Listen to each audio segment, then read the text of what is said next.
Hello and welcome to the live stream. It is Scotland against Georgia, and I'm going to welcome our guest in just a second. But it's the first friendly of the autumn internationals as such, and we're so excited to have you along. So if you're watching on Facebook, give the page a follow, like the stream, and share it. And if you're watching on YouTube, subscribe and leave your thoughts in the comments down below. We want to get your thoughts, and we want to hear your comments on the game. Lots of talking points from the day as well that we're going to get into. But without further ado, let me welcome our guest. It is Kyle. Kyle's been on the channel many times before, a proud Scotsman who is already on the drinks. Is it that hard? Is it going to be a hard day, or are you confident? First of all, though, how are you doing? Yes, I'm good, thank you, Brandon, and pretty confident of a win, but all about the performance, really. How we're going to do, we can go into the Wales game next week with plenty of confidence. That'll be a good thing, but good to get see rugby on the telly again. Absolutely, I'm so excited for this one. Yeah, no fans. That is the other thing as well, which I'm sure we'll discuss later. We have discussed it before. Gregor Galway, welcome to the stream, mate. Good to have you again. At least there's some international rugby on a Friday night. Yes, there is. There is Pro 14 going on tonight, so we will keep you up to date on that as well, and we'll keep you up to date on the scores for that one. But our main focus is Scotland against Georgia. We will take a look at the teams. Before we get into anything, though, we've got to quickly talk about the news today. You let me know about it. It is, of course, about the Barbars. Game off. First reactions, first thoughts to it? From reading the details of it, personal opinion, I think a wee bit of an overreaction.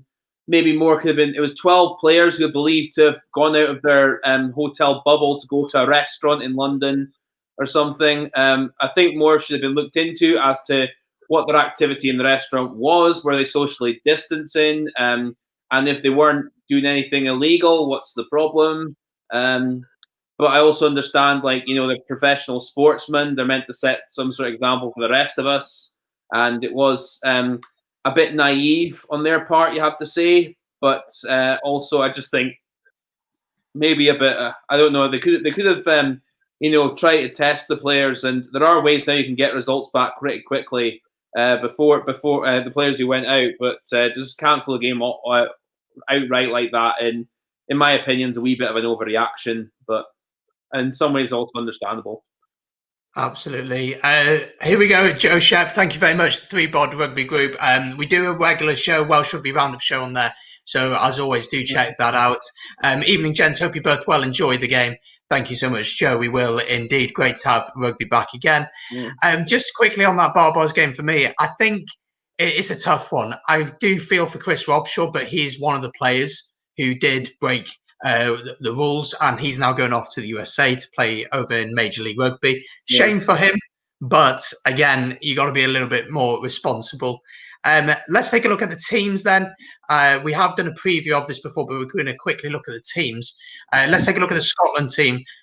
First of all, I'll put it on your screen for you now.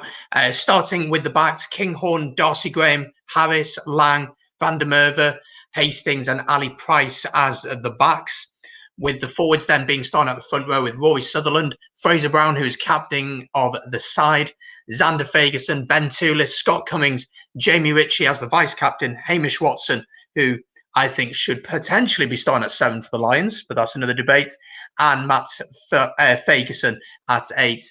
Kyle, your thoughts on that team?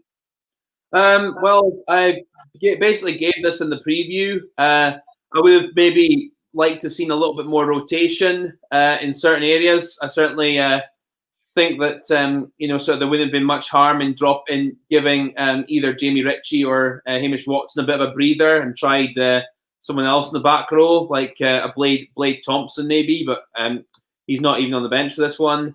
And the rest of the team, more or less, like I think I can pretty much go with. I think I'm excited to see Van der Merwe on the wing. As I said in the preview, a very exciting player. Got a lot of. If Scotland can get him a platform and get him into a bit of space, he's very good at cutting in the blind side. Like there's attack moves. We've seen him do it for Edinburgh, where the 10 just dummies then cuts inside. He's very good at running angles. From there, he's very good at coming into the line, running angles as well, and also getting a bit of space in the wing. He's dangerous for defenders, so I'm looking forward to seeing him play. It's good to see Darcy Graham back again, and we all know what he can bring to the table. Making sure he's got a platform to play from. He can, dance around defenders, and also interested to see how Blair Kinghorn will do at fullback. I know for Scotland, he's normally been best on the wing. Edinburgh, he plays from fullback mainly. As fullback for Scotland, when he's played there, he's not normally been that good from what we've seen of him so far. But I'm hoping he has a good game as well. And James Lang, who's been in the squad before, he's been hanging around. It'd be interesting to see how he does at 12 as well. So that's my thoughts on the team. I'm looking forward to seeing how they all do. Yeah, it's going to be interesting to see how they do. We did speak about it in depth on the preview about getting that balance between the results and the performance, maybe trying a few different things out. I think that's going to be quite key. We're both confident that Scotland are going to get a very comfortable win here. Do you think Gregor Townsend will look to experiment later on in the game with an eye on the game against Wales coming up next weekend? Well, definitely we're bringing Finn Russell on. I'm expecting that, as I said in the preview, in the last 20, 30 minutes. And it'll be interesting to see how his fitness is and where he's at. Obviously, he came off back of a very tough game last week. Also interesting that he's picked two primarily number 8s on the bench, as I said in the preview. So I expect, at least, one of them to either be in another position in the back row or... I don't know if Gregor's going to feel daring enough to maybe throw one of them in the back line late on. But again, I don't think that'll be relevant going into the Wales game so much. I'm also interested to see Ollie Kebble, how he'll be as the reserve front row loose head prop replacement. Because, another South African who's qualified for Scotland through the residency rule, potentially making his debut tonight. So... I'm looking forward to seeing him when he comes on. Obviously loose head props something we've been struggling with for a long time. So it'd be good to if we can get more depth in that position. Absolutely. An interesting comment here. Hi, Brandon and Starkey and Mark, watching from Krakow over in Poland. Really good to have you along. Welcome all the way from Poland. Can't say I know much about Polish rugby, but there we go. Poland's actually been doing okay during the lockdown. Well, we won't get into too much politics, but, it is one of them things. Absolutely. The Scotland players now out on the pitch. They'll be ready for the anthems in just a second. Start getting your predictions in the comments down below. Scotland, for me, to win this pretty comfortably, experiment a little bit. The only area I really can feel that Georgia are going to have a big impact on this game is at the front of the game with the pack. Can they look to control the game? If they can look to slow the game down a little bit, they may get a little bit of the ball, but I don't feel they have the quality behind the scrum to really punish this Scotland team at all. Do you? No, from what I've seen of their back line, and again, there might be one or two other players who prove me wrong during the game, but I just don't see them having the cutting edge to get through us, especially if we defend like we did in the Six Nations, where we did... apart from a couple of tries we conceded, we've done okay. Their pack. I think, as I said in the preview, the line out is going to be an area they'll look to target us because our line out's not the best in the world right now. But that's where Fraser Brown, as I said in the preview, needs to prove himself from a Scottish point of view. That was an issue for you in the Six Nations. Are you worried at all about that, or are you not worried about this week at all? Is it more, yes, about, of course, next week? Depend again. This depends on because I'm going to be stating a guess that Fraser Brown is going to be playing the first choice hooker against Wales. So to me, he has to be have to have this game where he's having, as I said in the preview, about 80-90% success rate with his throws. And then, he'll be going to Wales game with a lot of confidence, even though, of course, the Welsh line-out will be a lot stiffer than the Georgian line-out, just because, Wales are obviously a better team. But I think if he could go confident and, making sure he's hitting his jumpers with accuracy most of the time, he'll be absolutely, that'll be only a good thing. Yeah, for sure. I'm actually really excited about this one. I didn't think I'd be that excited for Scotland against Georgia, but I definitely am. But yeah, as a reminder, always subscribe to the channel here. Kyle has his own channel as well. The preview went up on his channel, so check it out. There is a link in the description for that, so check it out. So yeah, subscribe to Kyle's channel as well. And if you like a beautiful, angelic singing voice, then his channel is certainly for you. But yeah, give us a score prediction then, as the players are just singing the anthems now. What are you saying score-wise? I'm going with 40 points to 10 to Scotland. I'd say about similar, maybe a bit more. Okay. Yeah, I'd say 40, 45 points, and Georgia might nick a try and a penalty or two. So I think that's a fair enough score. Hopefully, because the Georgians, they haven't played rugby. Most of them haven't played rugby in a few months now. So it'll be, or haven't played this level of rugby in a few months. So it'll be interesting to see how that has an effect on them in the game. And then hopefully our tails are up in the last 20 minutes, so we can run around and really batter them and rub salt in the wounds, so to speak. Yeah, I had a chat with a Georgian earlier this week, and of my understanding, the league is underway in Georgia, but those who have been picked for the upcoming tournament have had to self-isolate away and have not been playing any rugby at all. So some of these players won't have played since last season. And I know with Scotland, Edinburgh obviously had a bit of a run in the European competition, and then they've had a couple of games in the Pro 14. So they've had a little bit of games, but again, it's going to be interesting to see how players respond to be playing one at this level, because this is a step above, of course, of the Pro 14. I believe Georgia are better than some Pro 14 teams, and the intensity of it as well. The players are pretty much finishing the anthems now. So in the chat, give us your sorry, Brandon, I'm just going to add in, this makes absolutely no sense, them not, sort of linking arms in the anthems when they're going to be going in and linking arms anyway, smashing into each other soon, and they're up to link arms in scrums and rucks, etc. So, why it's like, it's like, oh, make sure we're social distancing, but like social distance when they go out, so it makes no fucking difference. Pardon the language, any children watching. Well, I think it's more for the cameras, isn't it? That's for sure. It makes no sense whatsoever. Anyone with a brain could, XC4 says this Georgian side has many problems right now. Hard to see what they can offer. Far from their peak form. Again, it's going to be in the pack, isn't it? That driving more, the ability maybe to dominate at the scrum. If they can't win the brutal battle, they can't win the physical battle, they really don't stand a chance here.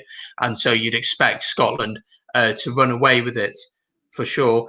Just a reminder as well that the Wales against France preview has just gone up live on this channel. So if you want to check that out, I will put a link to it in the chat so people can check that one out. There will be, again, a live stream here on the channel, live watch along.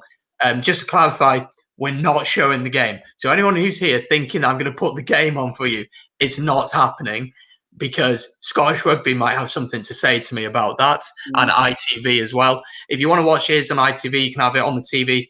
Turn the shit commentary off if you want, and listen to our intellectualism pour out of our mouths as we are experts of this game. I say that with a lot of sarcasm. But yes, the game is going to kick off very, very shortly. We're just about ready to go. So we're back in Scotland to win very comfortably by 30 to 40 points easily.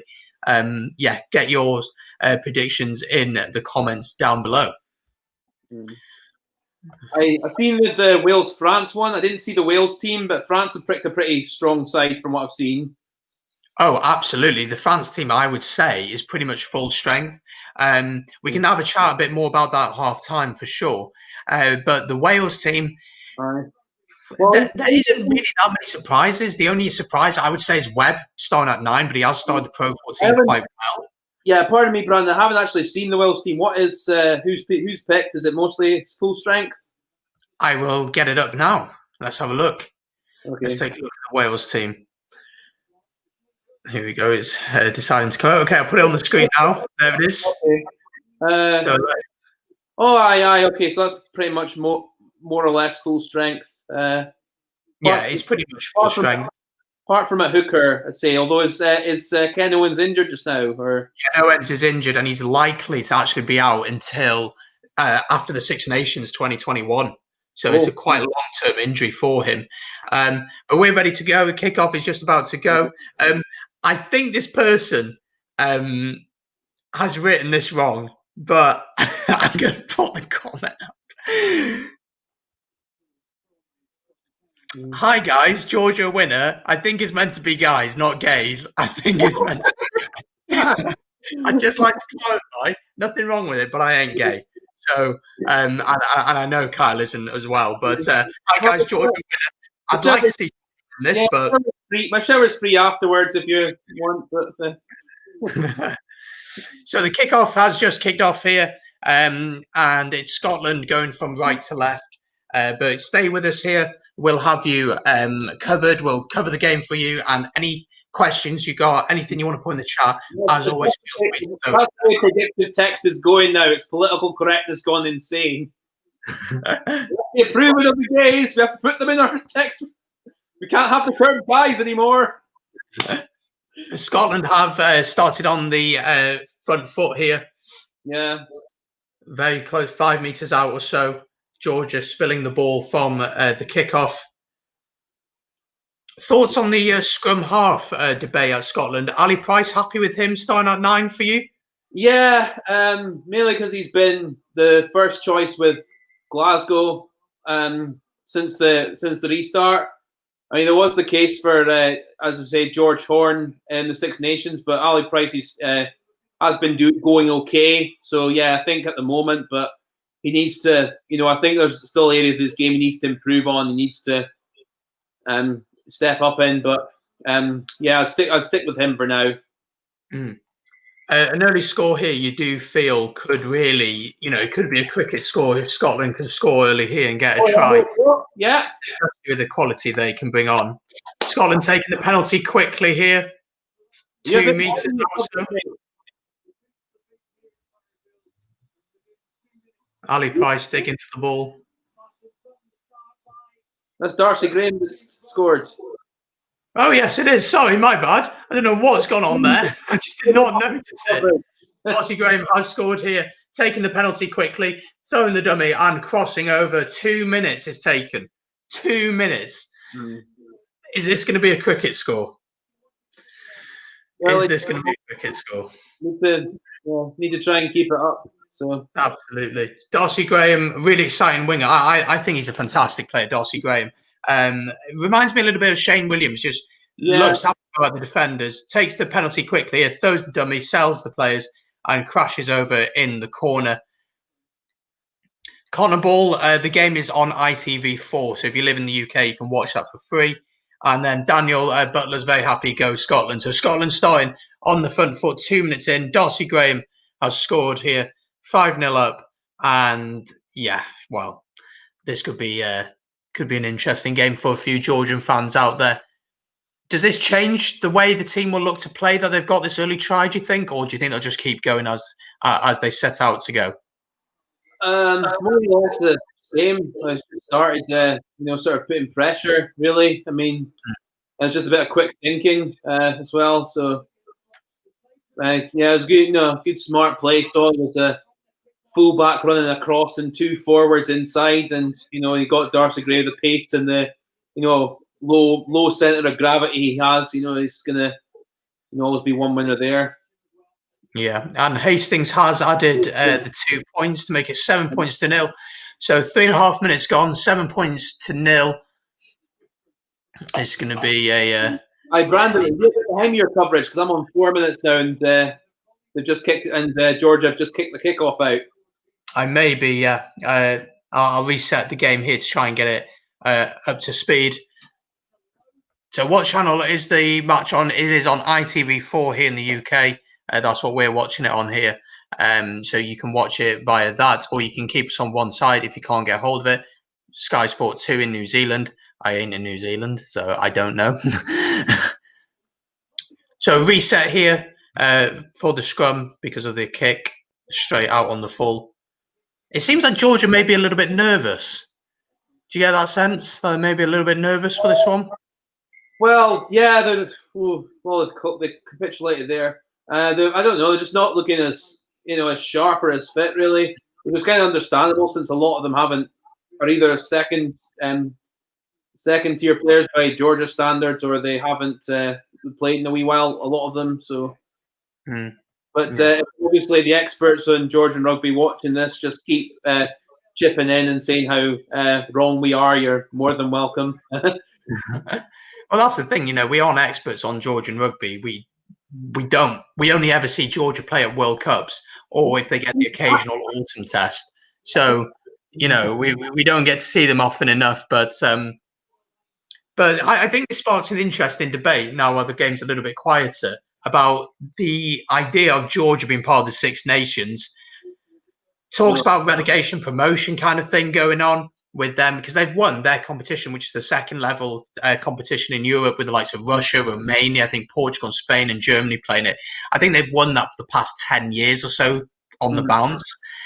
Do you believe that, well, this game in a way and this Autumn Cup could potentially be a rehearsal for them looking towards Six Nations? Would you like to see them have a chance to get into the Six Nations through promotion?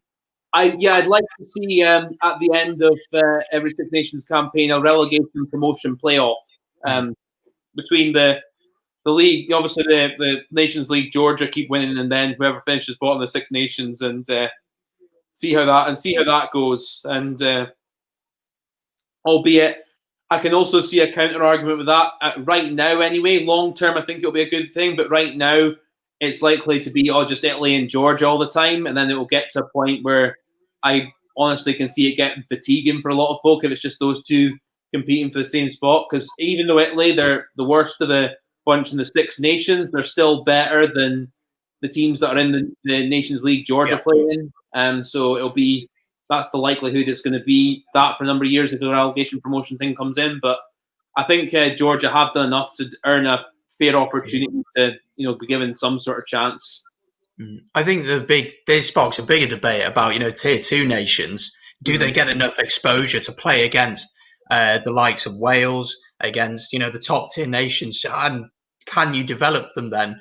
Because you talk about Fiji, technically and talent wise, they're some of the best players in the world, absolutely. But do they have the exposure and the correct coaching and facilities to enable that to happen? And as Eddie Jones said, New Zealand has the best academy in the world.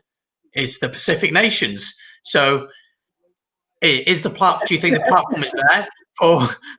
Do you think the platform is there for them to be able to develop these tier 2 nations? Again, a lot of it comes down to resources because sadly, a lot of the tier 2 nations for years have been more or less swept aside by the high authorities of World Rugby. I know I'm saying that as a referee on the WWRS panel in Scotland. There's a few folk higher up from me there who won't thank me for saying that, but I think that is the case. That a lot of World Rugby have been more interested in where the money's coming from and where the revenue interest is, which is understandable if you're in that kind of business. That's just the way cookie crumbles sometimes. But also, even before then, in the amateur game, a lot of the second-tier nations were really shafted in comparison compared to teams in the Five Nations at the time and the Southern Hemisphere giants. So, yeah, but I think if you're just talking in regards to Fiji, yeah? Well, in general, I think obviously Fiji are the strongest of the Pacific nations right now. Mm. I think Tonga probably is the weakest. Um, but I think, in general for tier two nations, as Simon Hughes says, he has put a really interesting comment. I'd like to get your thoughts on this. I'd like to see a Georgian franchise in the Pro 14 before they dare to join the Six Nations or give them a better chance. Is that something that could be considered that maybe for the next 3 years a Pro 14 team comes in? Because South Africa, there's question marks about whether teams from there will join the Pro 14. Would you be a fan of that? There's no guarantee. I mean, just look at the Italian teams, the Pro 14, how that's worked out for them long term. I think, again, I don't know. You can put them in there, absolutely, but a lot of it comes down to how Georgian rugby keep investing in them and keep improving them.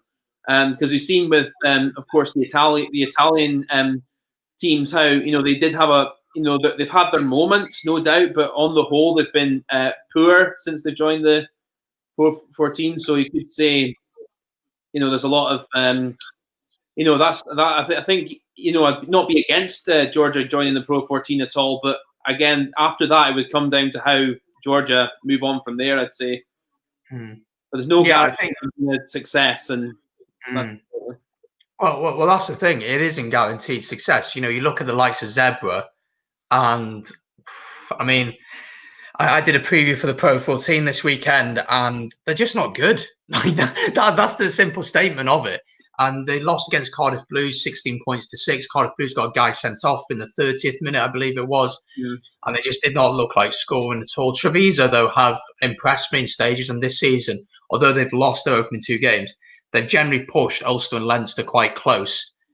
And shown that they can do okay. But for whatever reason, that doesn't translate to the national team. And we were speaking on the preview about for Italy against Ireland, that Italy have shown glimpses here and there, like they've looked like they're getting better. And then for some reason, something goes wrong, they change coach, and the rebuilding process starts all over again.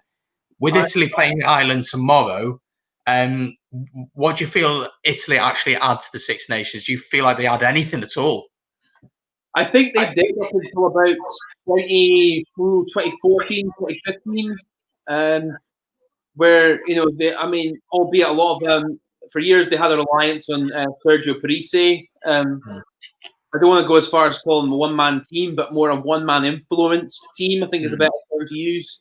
But I think now they're just, I don't know, like just because how poor they were for large parts against Wales, how poor they were against us, and when we played them. So it's I think at the moment they're really have gone backwards. Italy. I mean, even that happened under Conor O'Shea, though. You can clearly see under his coaching they were going places in good ways, and there were good things that were going on in play at times. But on the whole, they were still just not good enough. Compared to the rest of the nations, they couldn't get themselves taking that next step. So it's beyond the coaching thing. It's more like sort of Italian rugby. You have the question: they don't have the resources, don't have the same players compared to the rest of the nations. So I think they've over the years since they joined the Six Nations, relied too much on star players to maybe push the brand a bit. Like they had the Bergamasco brothers, Parise, of course. They've had, obviously they had Troncon, Dominguez, players like that, and I think they've put too much reliance on just them without actually looking to think who can be the next generation after them. And I think that's played a big part as well. But I don't know. I think it's going to be a long time before we see Italian rugby becoming good again, at least competitive in the Six Nations. Yeah, we were talking about it, about the potential to have to restructure Italian rugby completely, that instead of them, because they have had a lot of foreign influence, which a lot of teams have. Scotland are not guilty, because there's nothing wrong with it. If they complete their residency, there's absolutely nothing wrong with it. We've done it. We've done it with Anscombe, with Hadley Parks, and many others. But I do think that for Italian rugby to thrive, I do think they need a core of Italian players. I do think that's really important for them, that the country's a very proud country, that they then can identify with their players. But in Wales, rugby is on par pretty much with football. In Scotland, I'm not too sure, and you can elaborate on that in a bit. But it's still mainly football here. Yeah, but in Italy, football is so much higher, you know. And although Italian football isn't that where it used to be, it's still very much the main sport there. And it's about integrating it into society. That's the norm. Rugby is the norm there. Still 7-0 here. Happy with everything so far?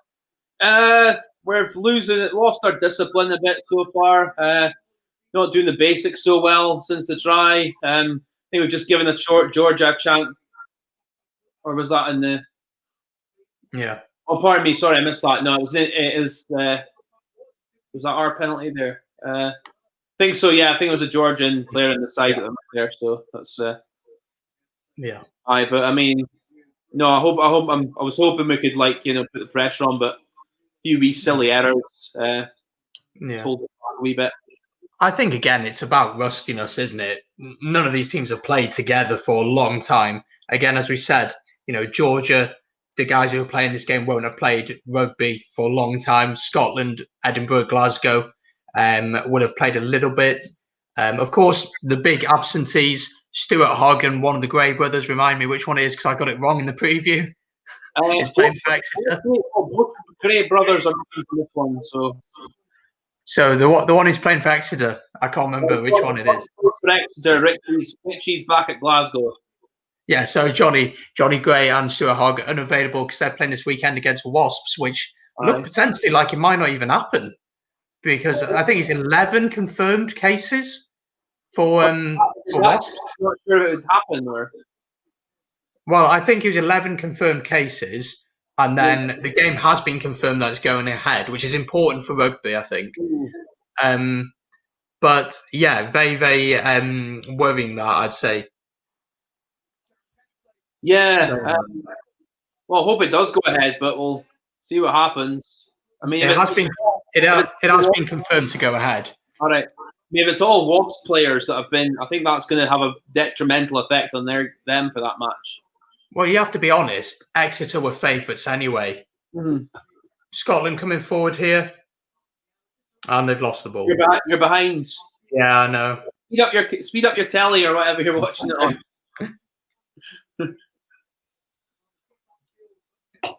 We were talking a bit about no fans in the ground. I know you hate it, and we're talking about getting fans back in the ground. Realistically, I can't see anyone back in the grounds until after next year's Six Nations. Honestly, I can't. I can't see it. Well, they're looking to postpone the Six Nations if they can't get fans back in. So, I can't see any way of them getting it back this season. I just can't see it. I think there are ways you can get fans back. It's just the authorities aren't looking or don't want to look at it. So, yeah, that's the other debate, of course. Georgia have calmed down a little bit in this game and settled a bit more into the game. But you still say Scotland a bit more dominant, but come on.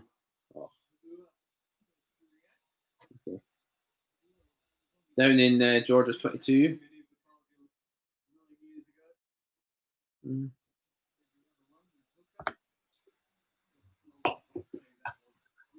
So aside tracking a bit, what's your thoughts on Wales picking a pretty strong team to play France tomorrow? I'm quite happy with us picking a strong team. As I said when I spoke to you earlier about us as a nation at the minute, I still think we're in this transitional position, really. I still think that Pivac's trying to get his game plan over. And I think having these summer tours would have helped if it obviously happened. But, something's going on in the world at the minute. Let's just quickly put the team on the screen then. Starting at fullback, then Halfpenny, North on the wing. I mean, there was so much, when I put this preview out, there was so much abuse for North. It's incredible. Jonathan Davis, then Tompkins at 12. Josh Adams then on the wing, Bigger at 10. Webb at 9, which is interesting, but he has been playing well for the past 2 games. Your boy on the bench, though, Rhys Zammit. Rhys Zammit on the bench, mate. There's no one quicker than him in World Rugby, I don't think. He is lightning fast. He's so quick. It's ridiculous. Well, see how he goes when he gets on tomorrow. Yeah. The only concern I have is about Vakatawa running at Tompkins. I worry about that. I think Folk looked too much into that one mistake Nick Tompkins made against Ireland. Do you think so? Yeah, because I think obviously he completely misjudged that tackle in Jordan Larmour, and Larmour went to score. But no, I think like sort of on the whole, from what I've seen of Tompkins, he's a very good defender normally. So I think sort of again with some of the Vakatawa's power and step. I understand like why your concerns would be there, but I think Tompkins is generally a smart enough player to know how to handle it. I think it'll also work in his favour that he's got the Fox back in the centre alongside him. So I think it'll soon be the point if they can get a good partnership going, you'll start seeing the best of Tompkins. I think because I think he definitely there's a lot of things about him that suit more 12 than 13. And I think with Davis outside him, he'll be like a lot more comfortable. Like sort of with regards to hitting lines. Defensively, he'll be a lot more relaxed because 13 is normally the position in defense where you're making most of the calls. Like you've got so much different decisions to make. Whereas at 12 is a wee bit. Not that you don't have to make decisions, but you can be a little bit more. It's a little bit simpler. Like because you're not having to worry about the inside and the outside as much. You can more like either go 1-on-1 or like go if there's a call to drift, just drift across. But so I think he'll be more suited. Sorry for rambling a bit there. No, it's fine. He's obviously on loan at the Dragons from Saracens, and of course it was going to be Saracens against the Barbarians this weekend. That's what was going to happen, wasn't it? But regardless of that, that game obviously it is not happening. So still 7-0 here. Aye. Probably need to put my charger in, so I'm changing positions of my camera. That's fine. Show my beer on, and I'm not sure who the ref is today. I don't recognise him at all this week. Did you see the incident with Nigel Owens in the final last weekend with the time? Did you see that at all? Yes, we discussed it in the last podcast. Yes, there was 3 seconds left, so the TMO fucked it up pretty much. But no, to be fair to Nigel, if they had restarted, all Exeter would have had to do is catch the ball and kick it out. So I don't think he could be fully blamed for that.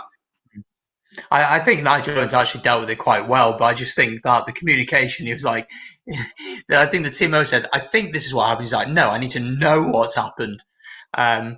So yeah, that's a little bit a bit of an odd one, that one for sure. But I think for Exeter, their story is incredible. Oh, absolutely, it's wonderful. Amazing. Bob Baxter, England's coach, next England coach.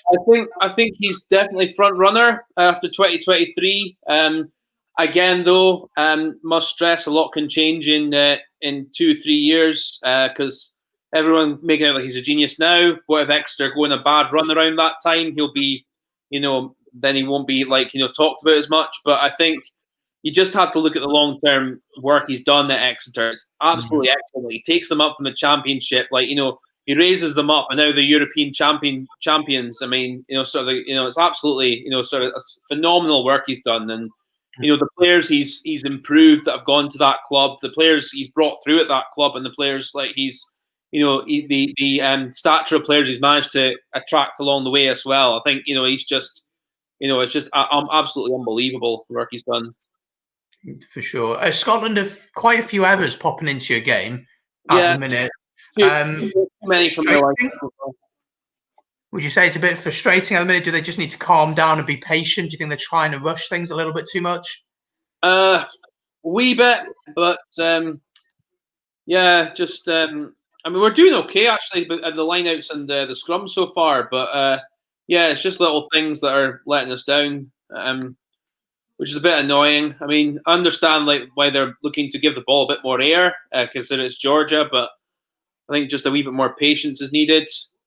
We don't seem to get the balance right that well because the Six Nations we tried to go for the more direct, pragmatic style, which at large chunks of the games we played worked very well, but it didn't mean we put teams away as much as we did. And then we try to throw the ball around, and sometimes it can be brilliant, other times it can be rank rotten. So it's a balance would be nice, but yeah, that's for sure. It's been quite a while since Greg has been in charge of Scotland. You played some really attractive rugby over the last couple of years, especially. Do you still trust in him? Is he the man to take you forward to the next World Cup? I think. Obviously after the last World Cup, I was all for giving him the boot. But after the Six Nations, he's proved. I did say he needed to get at least 2 wins to show that we're actually making some progress after him, and we've got the 2 wins. So fair play to him. I think he has to at least stay on for the next. I mean, obviously the next Six Nations, then the year after that, assuming it all goes back ahead, of course.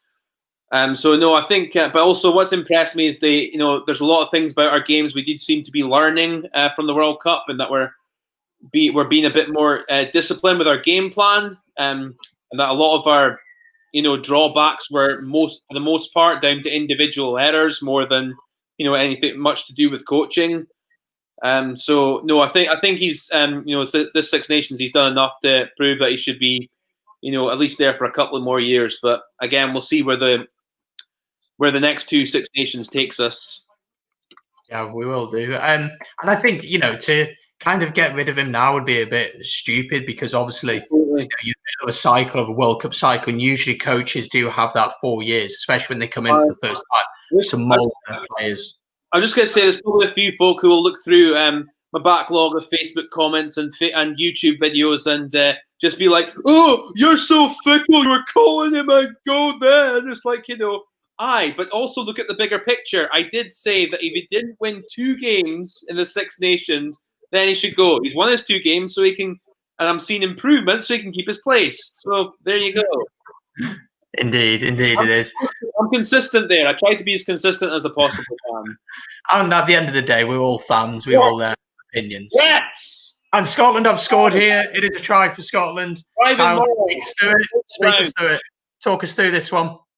Oh, it was off the top, driving maul. We absolutely battered the Georgian pack, went straight over. Fraser Brown, captain for the day, scoring.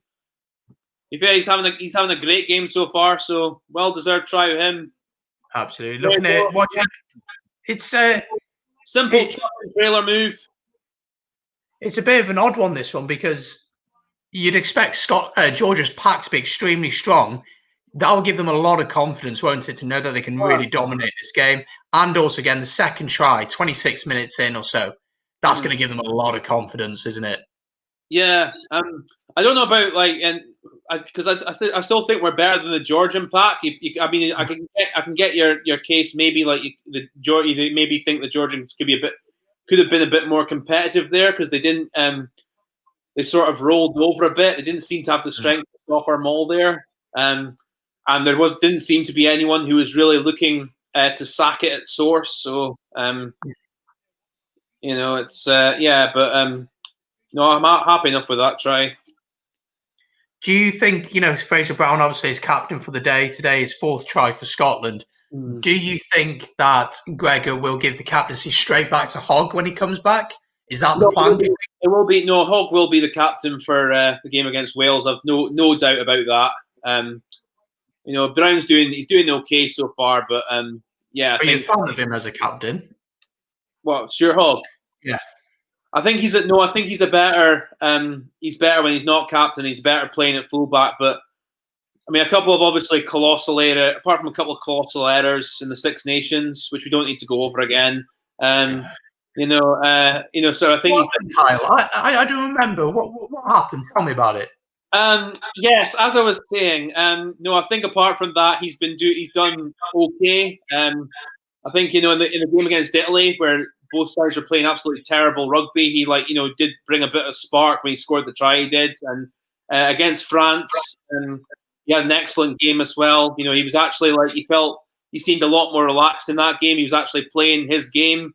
But I think you know, sort of, I'd keep him just now, but long term, I think there might be better options out there. And I'm still of the opinion that the captain should be either in the forward pack or one of the outside halves. But each to their own opinion there. But that's what I think. So I think you need someone who's in the action really consistently, able to get to the referee, speak to the referees quicker, and you know, sort of leads from, not that he doesn't lead from the front with how he plays, but he doesn't lead with the front on the field, if that makes any sense at all. Like, you know, he's you know, sort of a full back. You're obviously you know, at the back of the back line most of the time. So you know, I think but no, I'm happy to keep him just now. But long term, I think there could be better options. Yeah, I think he's you know, obviously he's potentially the best player you got. Maybe Finn Russell will argue that, but you know, him being right at the back against, you know, he's there's an incident, let's say at the mall or the breakdown, and he's on the other side of the pitch. How does he know what's going on? He can't get to the ref quick enough to explain his point. That's why I think Alan Wynne-Jones is so good at talking to the ref. Sometimes he sweet talks him a little bit, and sometimes he bullshits him a little bit, but he gets what he wants at the end of the day. Yeah, we hate both. So, but no, you know, I've got a lot of respect for Alan Wynne-Jones and how he mostly speaks to refs. I mean, like all players, I don't always like when they try to manipulate or try to do a polite manipulation. Because, you know, and you just think, you know, okay, the ref's made his call, you accept his call, and you know that, and that's it. But no, I mean, if you want to ask a few questions, that's not a problem. But you know, sort of, if you're trying to manipulate, that's where I'm not for. But I'm sure you see us a lot that, you know, the captain will try and change your mind a little bit, or is it just on the whole you have the final word and it's usually respected? No, you'll get captains always trying to get their word in where they can. Some do it better than others, obviously, but you know, for the most part, you have to. I mean, again, I think so long as at the end of the day, after the referee's made a decision, that is the final say. I mean, that should be it. I think. I mean, you can ask questions of maybe like, you know, oh, you know, why I made the decision, or you know, sort of, what did I do wrong there? I mean, what did I do wrong there? And you know, sort of, you can get a small dialogue with the referees. Obviously, you don't want to be going into long, you know, winded conversations. But that's how I think you should handle it, if that makes sense. Oh, hello, yeah. What's Scotland doing here? It's another try. Talk us through it, Kyle. What's happened? Oh, it's created a move, went up the blind side there. Hamish Watson scored in the corner. I said it. Hamish Watson for the Lions. I said it here first, folks. I said it here. Hamish Watson, what a player he is. A brilliant player. We got ourselves a good platform off that. Nice little switch as well to get Hamish Watson in, wasn't it? Change the direction of play. Just spotted there was an overlap on the blind side. There was like two Georgians. There was a Georgian player getting treated and just went to score in the corner. So, fan of the mullet? Sorry? Fan of the mullet? No, it's not for me. You don't fancy it? No. I'm all the way. Gregor for sure. He says he needs a haircut. Well, that's one way to say, isn't it? For sure. Agree with you, Gregor, mate. Absolutely. Hello to Lucy watching from Malta. Glad you could finally get on to join us. Scotland here leading comfortably. 17, I mean, is it going to be no? 17-0. No. Another reason we need Finn back because he's generally a better goal kicker than Adam Hastings, I'd say. Yeah, it's 17-0 though after 32 minutes. 8 minutes to go till half time or so. Any changes at half time, do you think, or do you think he'll just stick to what he's got so far? Give it 5-10 minutes. Unless there's an injury, I think the changes will start coming around 45-50 minute mark. Louis Bota also says he does need a haircut. Kyle, are you a barber in your spare time? Or are you someone that hands out for haircuts? No, either my mom or my local barber here in Glasgow will do that for me. So 17-0 here then, 34 minutes gone or so. I mean, I'm not going to lie. I've been quite disappointed with Georgia. What about you? Yeah, they've I think they're just looking rather rusty. I think also, in fact, Scotland, obviously are a better team as well. Yeah, they just they've not looked that good so far, have they? No. They've hardly had the ball, to be fair. True, yeah. Scotland have dominated. There was a stat before where it showed where most of the game had been played. I think like 48% had been played in their own half, and then like I think about 10% had been played in their own 22. So Scotland really dominating the game so far, and not long to go until half time. Just to remind everyone again, subscribe and all that good stuff. Follow the page on Facebook. Subscribe to Kyle as well. And we will take a little break at half time because nature is calling. So I will have to, I'll have to deal with that. That's for sure. Lovely. Same here. If nature calls, I mean, if you got to go, you got to go. Yeah. Anyway, hold it for another 5 minutes or so, can't we? Indeed, we can. Scotland in the last 5 to 10 minutes have kind of got rid of the errors in their game, which is good to see. We're starting to, let things are like clicking together a lot better now. Is that because of rustiness? Do you think? Well, start the game. Well, we've just knocked on there, so sort of. That conversation out the window. You said Hamish Watson's for the Lions, though. Oh, yes. Do you think he will be? I mean, there's still. No. Of course he won't, because Gatland is former Wales. Tipurick's going to start. Like he's just going to start. I really don't know. Well, Tipurick, I think an outside shout for that back row there is Aaron Wainwright. He's a 6, though. Let's talk about the 7. I think actually, give it the next Six Nations, but I think both Jamie Ritchie and Hamish Watson will be in for a shout, and I'm tipping them now to both be at the very least on the plane going to South Africa. Oh, I believe 100% Hamish Watson will go, and probably Jamie Ritchie as well. Jamie Ritchie's going to go as well. Jamie Ritchie is. I wasn't a fan of him a little over a year ago, but his game's come on so much, and his performance against France was absolutely outstanding. It had. I don't want to say it was as good as you remember Richard Hill and what a player he was. I don't want to say he was as good as Richard Hill, but it was on Richard Hill's level of how to play number 6 that day. He was absolutely outstanding. So if he can find that level of performance consistently, sort of every week, and against the best in the world as well, I think he is without doubt on that plane and potentially got a shout of getting the test team. But you say Tipurick, I think both the English flankers, Curry and Underhill, are still the favourites for the flanker spots. I think Wainwright, again, I think he needs to get form and actually lay down a regular marker in the Wales team, because he lost his spot a bit in the last couple of games of the Six Nations. And I think Hamish Watson, again, like Jamie Ritchie, just needs to keep being consistent. And I think there's things about Hamish Watson's game. He offers a lot more than Sam Underhill does. I think.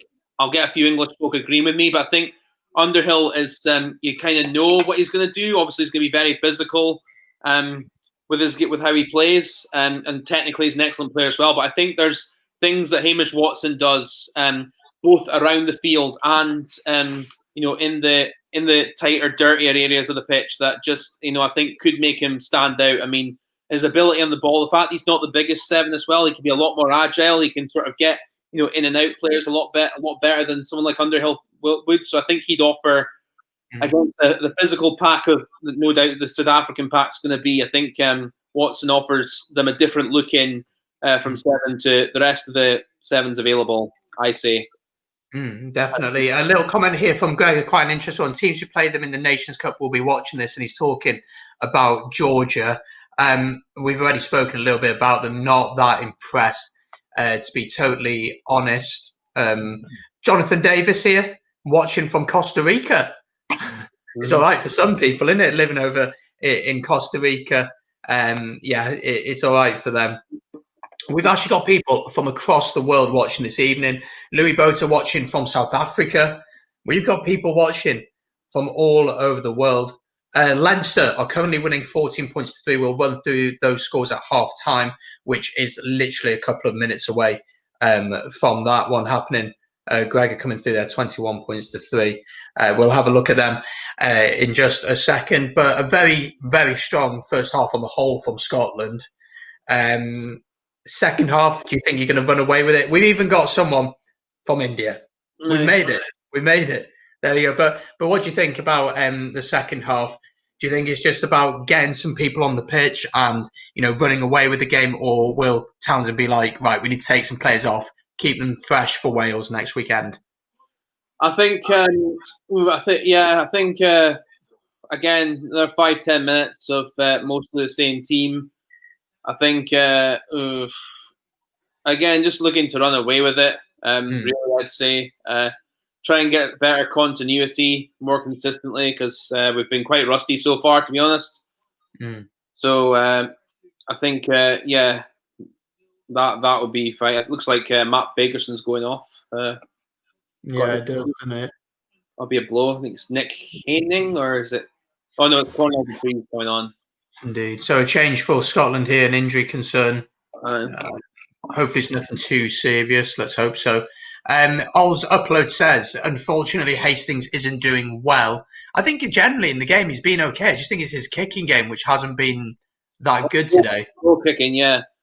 Just poor kicking. Yeah, no, there's a lot of sorry, I don't know if that guy's Scottish or not. No offense. But there's a lot of folk in Scotland who are still very iffy about Adam Hastings. I don't know. It's a weird one, because mainly it's because he plays 10, but when he doesn't do well, it's like it's obvious he doesn't do well, and folk are just willing to get the torches out for him.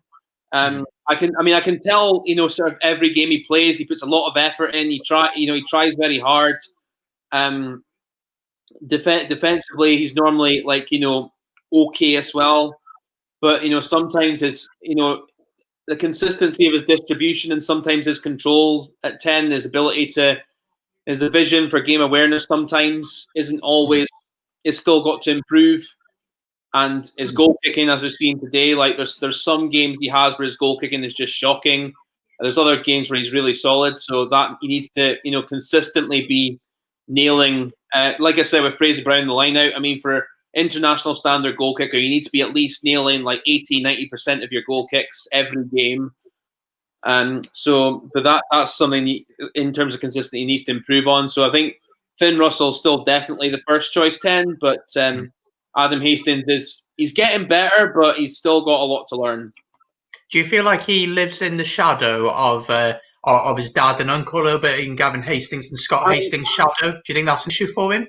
I wouldn't so much see it as the shadow, but I think there is a lot of attention on that. The fact he is obviously Gavin's son and Scott's nephew, and his family, where he's come from. I think there are some folk out there who probably do think, oh, look at what sort of his dad and his uncle did, sort of put him in the bracket of being someone who should be achieving similar things. And to be fair to him, I think often you find the opposite can happen, where sort of if your son, if you're the son of a famous father, sort of you can often not sort of not really live up to the expectation of you coming from a famous dad. I mean, just look at I'll just give an example of football, Kenny Dalglish's son Paul. I mean, he didn't have a bad career, but he didn't he was never going to live up to the heights that his dad did. So that kind of pressure on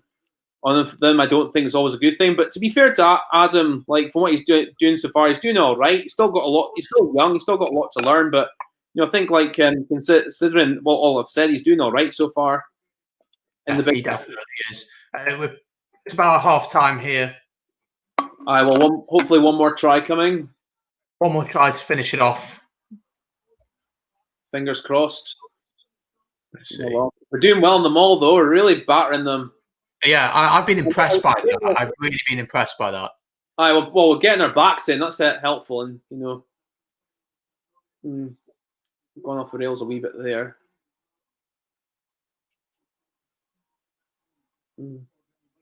Come on. So I think another thing with Price, I think sometimes he can be a little bit too hesitant with his when he gets the ball. That's better though. Still moments I think he's a bit too hesitant, Ali Price, with getting away from the base. But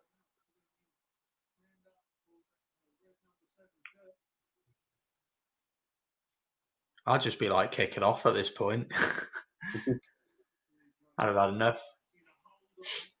I know you're dying for your whist, mate.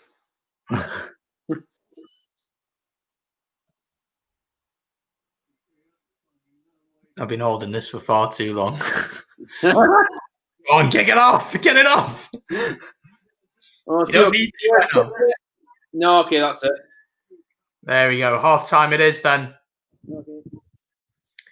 There we go. Half time it is indeed. Quickly summarise that first half. Okay. Patchy in places. Good try. Good. Doing well off the. Oh, we've got a penalty. Sorry, it's not the end of the first half. Oh, penalty then for Scotland here. Just making 20 points to 0. Hope, and then I can finally. What you want, mate? I mean, I know it might look unprofessional, but it's. Oh, come on. Yeah, try. And there's got another try this time. Go on, Kyle, talk us through this one. Oh no, they're going for the TMO. Looked like it was. Looked like Cornel Duprea managed to get his big arm over the line with the ball, but not very clear. Again, just off a quick tap. Went through a few phases, and did he get it down? We're looking at the TMO now. Looks held up. Held up, so no try for Scotland. So this will be, I believe, the end of the first half. Well, see what the TMO says. I don't think it's conclusive enough to give it.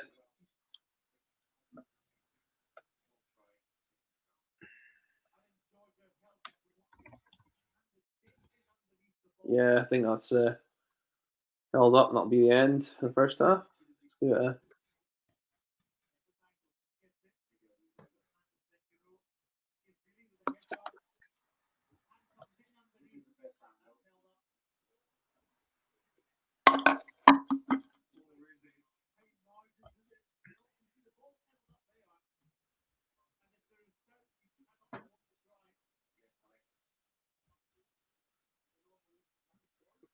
TMO.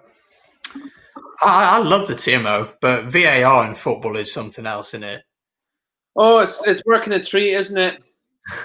You have your toe offside, and then that's you fucked. I mean, the Liverpool-Everton game was. I know this is Rugby Channel, but that was just ridiculous. I'd been so frustrated if I was a Liverpool fan. I didn't see it. I can't comment, mate. So. Oh, it was awful, but there you go. Aye, that's not going to be a try then, but looks of it. And that's half time. Half time, so 17-0 to Scotland. Very comfortable for Scotland, if we're being totally honest. And Georgia have not really offered anything at all. Scotland starting a little bit sloppy, but sort of getting their stride back together and getting things going.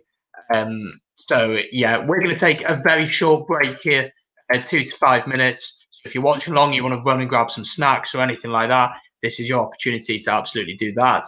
This is my opportunity, to go do something else. Okay. And then, we will be back very, very shortly here. and join us for the second half and some more chats. Make sure to subscribe and all that good stuff, and we will be back in just a second. Okay, see you in a minute.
And we're back. There we go. We are back. First half over then, 17-0 at the break for Scotland. A very, very strong first half from there. We'll bring Kyle back in just a second. As always, reminder to subscribe to the channel here. It's free to do, keeps you up to date with everything rugby going on. We do have a live watch along just like this tomorrow for Wales against France. And also, if you want to, you can check out all my socials linked down in the description down below and Kyle's channels as well. I'm going to welcome Kyle back in. Here he is. First half, you must be pretty pleased with that. What would be said in the dressing room right now?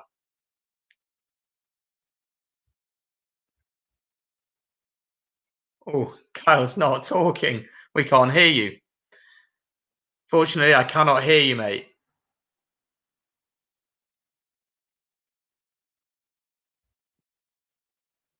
Kyle's not talking.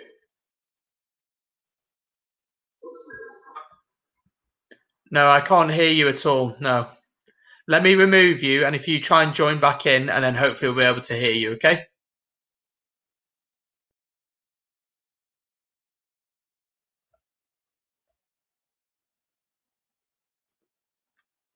We'll try and get him back in just a second.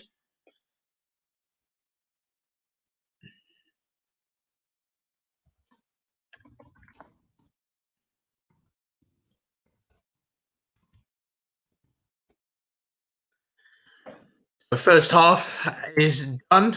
17 points nil. They're just chatting about the game.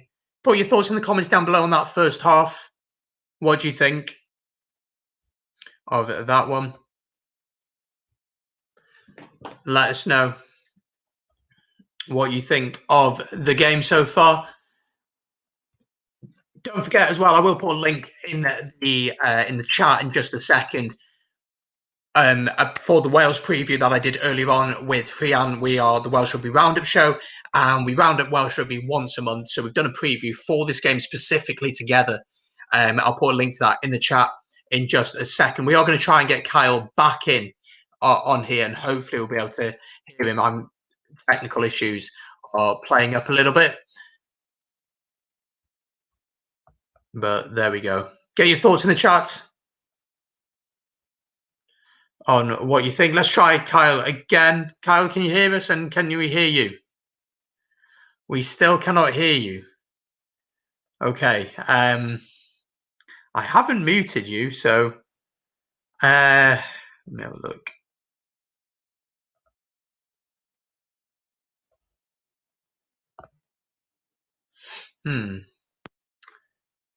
Try again, mate. I don't think you can hear me now, can you? Oh, you can hear me. Okay. Okay, I'm coming through fine. We're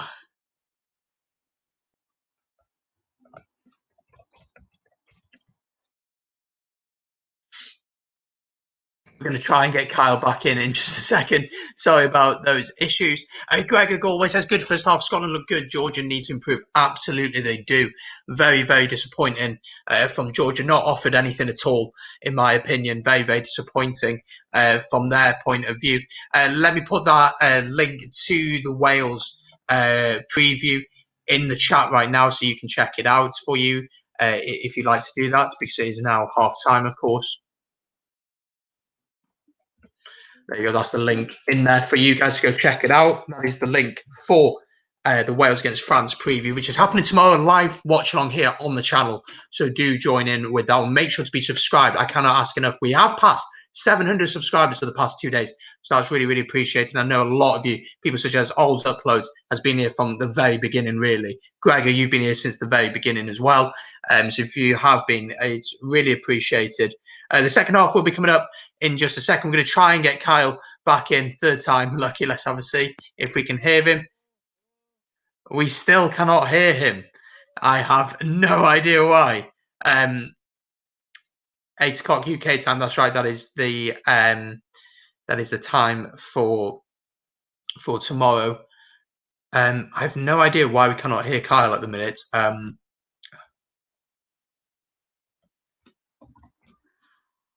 While Kyle tries to sort that out. 32 of you currently watching, man, that is awesome. Thank you so much for tuning in. I massively appreciate it. I massively appreciate it. Louis Bota says Scotland got beat by Japan. They did in the World Cup, and Japan, are going to be playing against the Lions next year in a friendly. They were meant to play in this autumn cup, of course they was. But they pulled out over their fears over coronavirus. So it is Georgia and Fiji who are going to be taking place. We'll talk about that in the second half. Hopefully we can get Kyle back in to chat about that as well. But half time here, 17 points to nil. We need to now have a look at the Pro 14 results from this evening. Let's take a look at them now, seeing how games are going. The Scarlets game will have just kicked off at 8 o'clock. Let's have a look at how that's going. So in the Scarlets game, it's currently 0-0. That one is 0-0, Benetton and Scarlets. Currently 0-0, that one.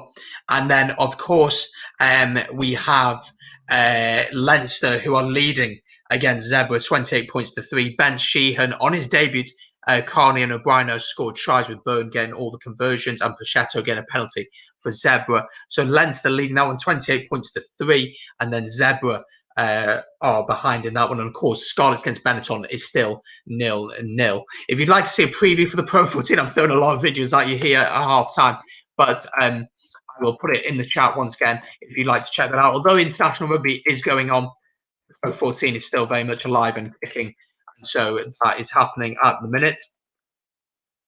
Let me put that in the chat for you. Thank you to anyone who subscribed this evening. I do appreciate it a heck of a lot. It's massively appreciated. Let me just put this in the chat for you. In the chat there for you to check it out. If you haven't liked the video already, please do. It means a lot and makes a massive difference. Right, Kyle is back. We're going to try him now, seeing if we can get him in and see what the issue was. Let's have a look. We pray. We pray. Can Kyle hear us? I can hear you, but you're very, very quiet. Can you turn your mic up? Okay. Okay, we're going to try Kyle again in a second. We're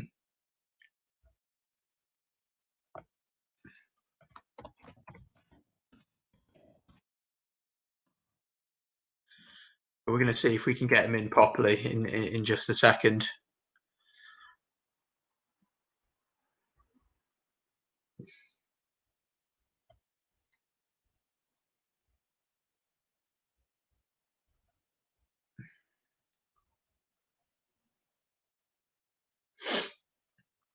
So still half time here. We're ready for the second half in just a second.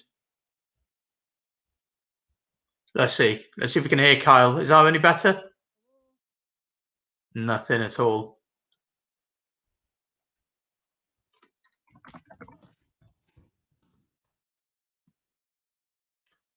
We'll try and sort that out if we can in a second. Lou Butter, you have to shoot off, mate. See you later. Take care. Thank you for joining us. It's been awesome to have you join us today. So fixtures coming up, of course, Ireland against Italy tomorrow. There won't be a watch long for that, but I will make a review for that straight after the game. And then, of course, France against Wales.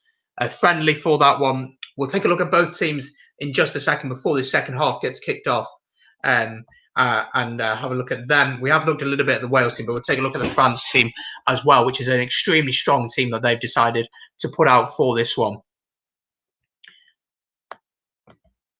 Let's get the Scottish Rugby logo up in the top right corner.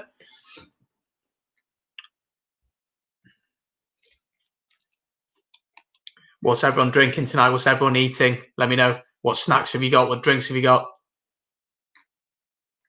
I unfortunately have to stay away from the booze because of work tomorrow morning, an early shift tomorrow morning.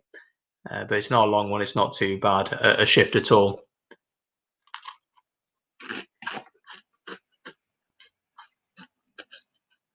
The second half has just kicked off here. We're ready for it here. Scotland against Georgia. The second half is underway.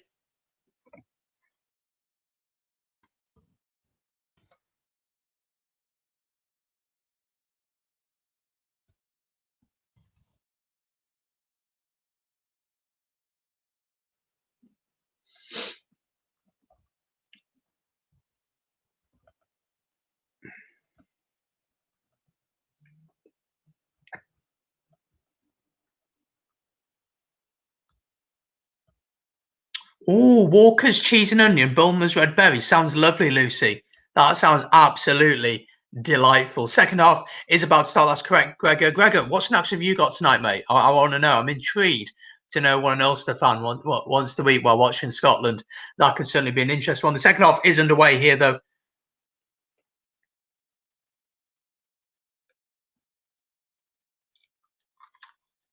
I've got these biscuits, which have the cream inside.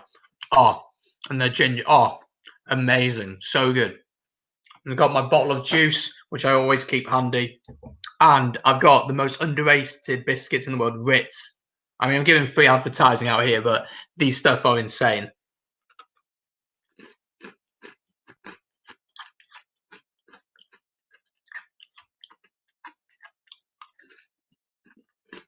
Mm.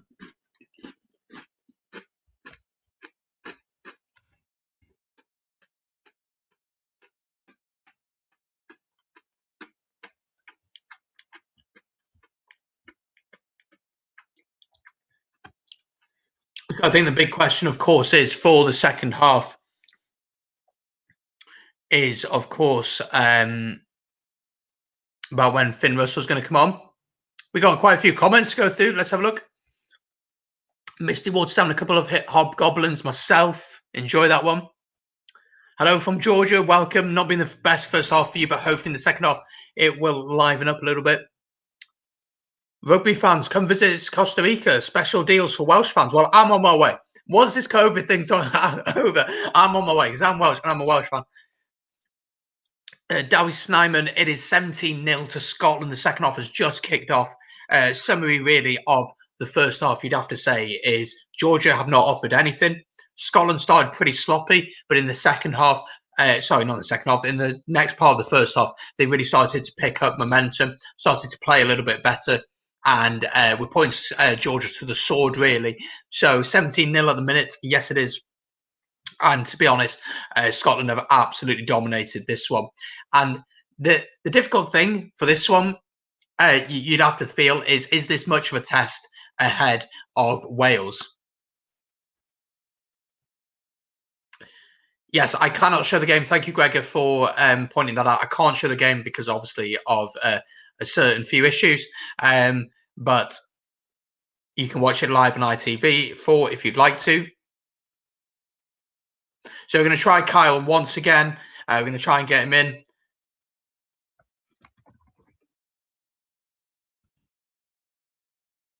Try and get him in now. Let's pray and hope that he's ready to go.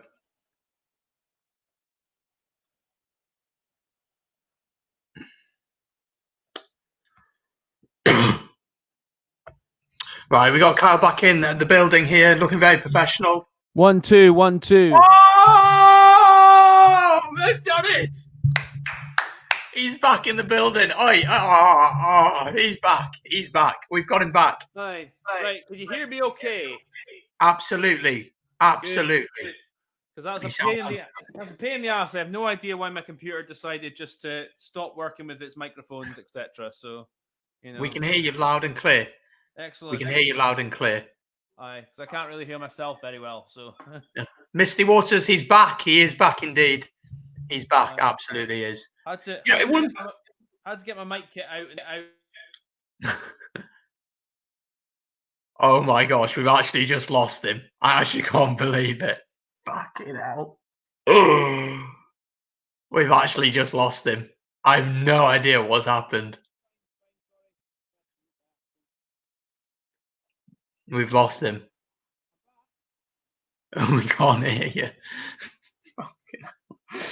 Oh, you love technology, don't you? You gotta love technology. Should be now. There we go. We've got you back. Oh, should be now. Yeah, I hear you now. Okay, now stay there. Okay. There we go. We have you back. Right. Perfect. All right. And Georgia have scored a try. Have they? Oh, fucking hell. I was not even watching. But Georgia have scored a try here. And, well, technology took over for a second there. But Georgia have scored a try. Have you managed to catch it at all? No, sorry. All right, I'll explain it back to you once the replay comes up here. Okay, winger away. Yeah, all right. Okay, it was a winger scoring the outside. It is indeed. Well, that could. I'm not saying Georgia are going to win this, but it'll be good for the game. Do you agree? It'll be good for the game. Yeah, I've no idea who was that at the side there who just put his hands up. Sutherland. I've no idea what he was doing there. The TMO is checking this for a forward pass. No, it's fine because I think it came off Scott Cummins' hand. Which It did indeed, yeah. Well, it's good for the game. It's good for the game, in my opinion. I'll look at that. And Timo's still checking this one. I think it's okay, but it's weird because like the way he passed it looked like it was kind of maybe swerving forwards a little bit, but it came off Scott Cummins' hands. If it touches Cummings, that's the thing, isn't it? It's all about like the direction the hands are in as well, isn't it? No, if it touches Cummings' hands and goes in, then like it's open play and it doesn't matter. Oh, of course it is. Yeah.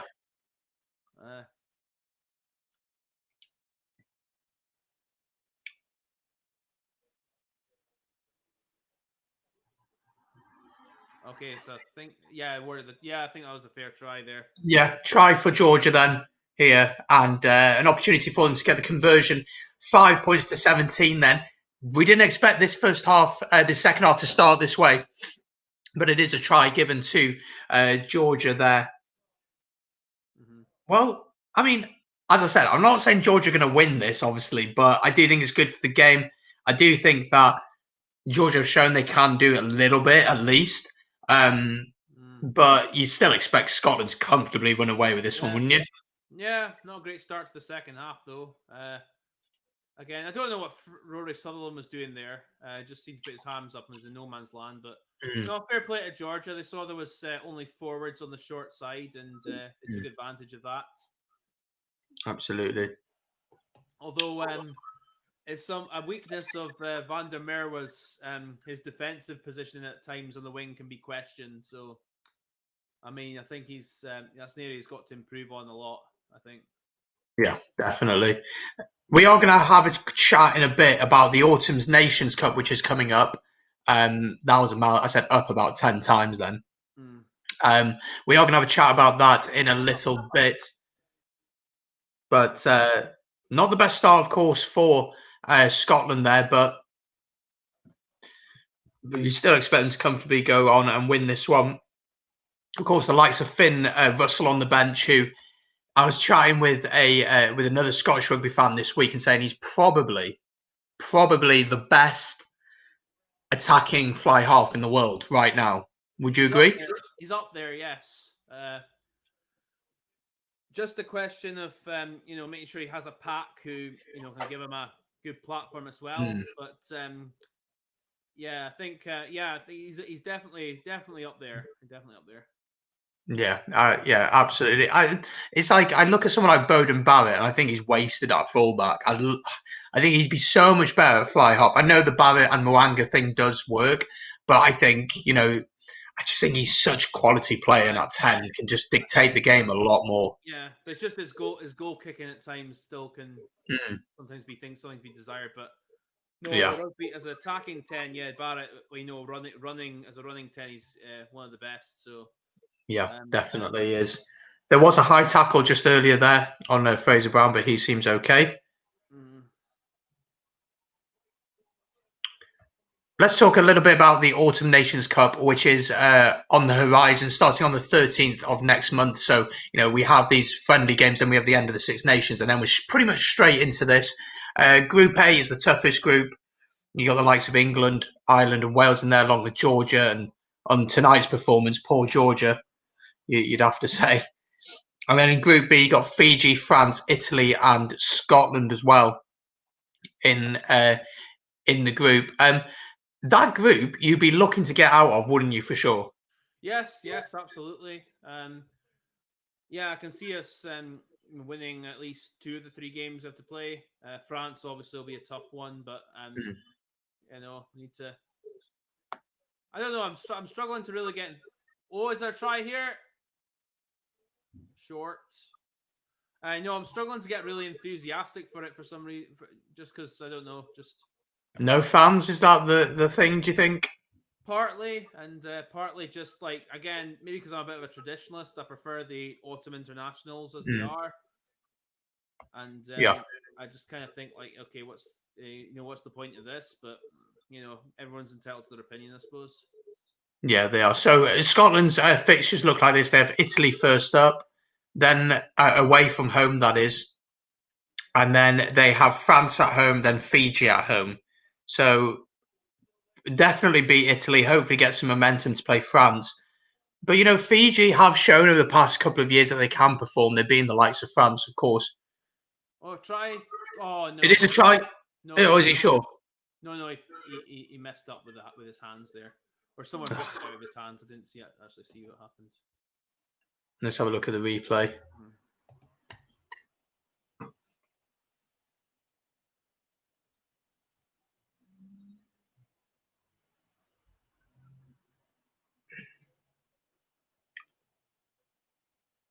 Yeah, ripped out of his hands there. Fair play. Good defence from Georgia there.